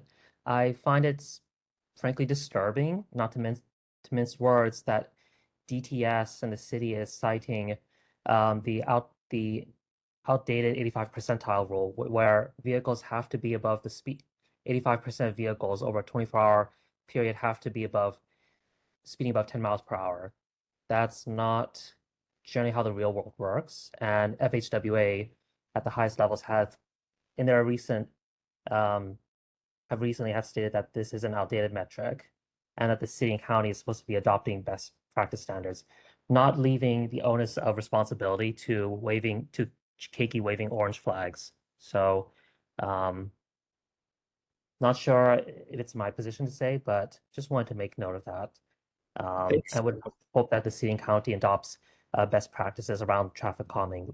These crosswalks, for example, that they have admitted are the best, one of the highest counter safety standards. So just want to make note. Thank you, Representative. Thanks, Justin. I asked my office manager to request for that data. So when we do get that data, I would be happy to sit down with both you and Chair Lee to discuss it. Thank you. All right. I don't think we have any other questions. Thank you for that, Representative Tam. Do we have anyone from Representative Garrett's office? I think so. All right. And I don't think we have anyone from Senator Ihar's office either. Or, no, she's at the end. I know that Senator Fukunaga's office is not coming, so let's go to Charles at Senator Moriwaki. Hi, thank you, everyone. Charles from Senator Moriwaki's office. You have a link to our newsletter, which I just posted.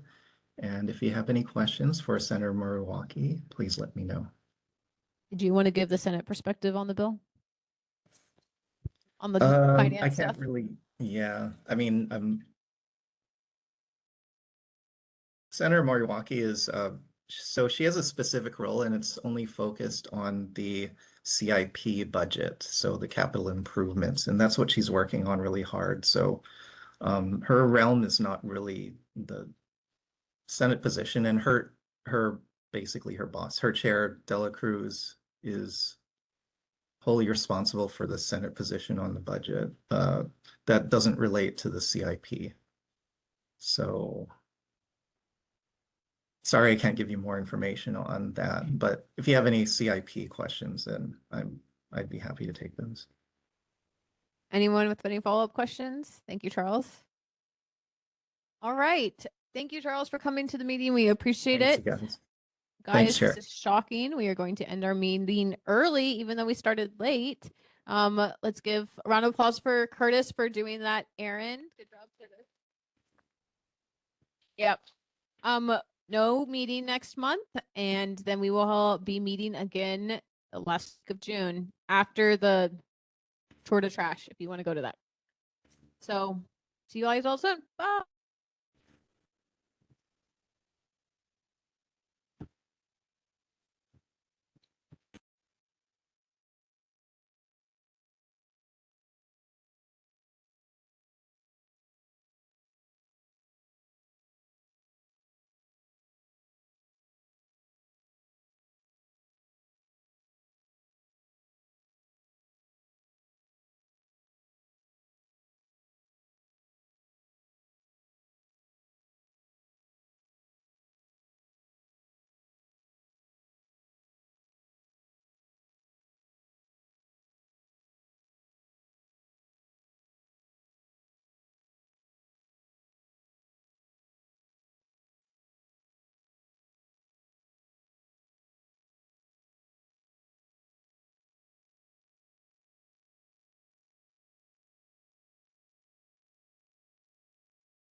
still there?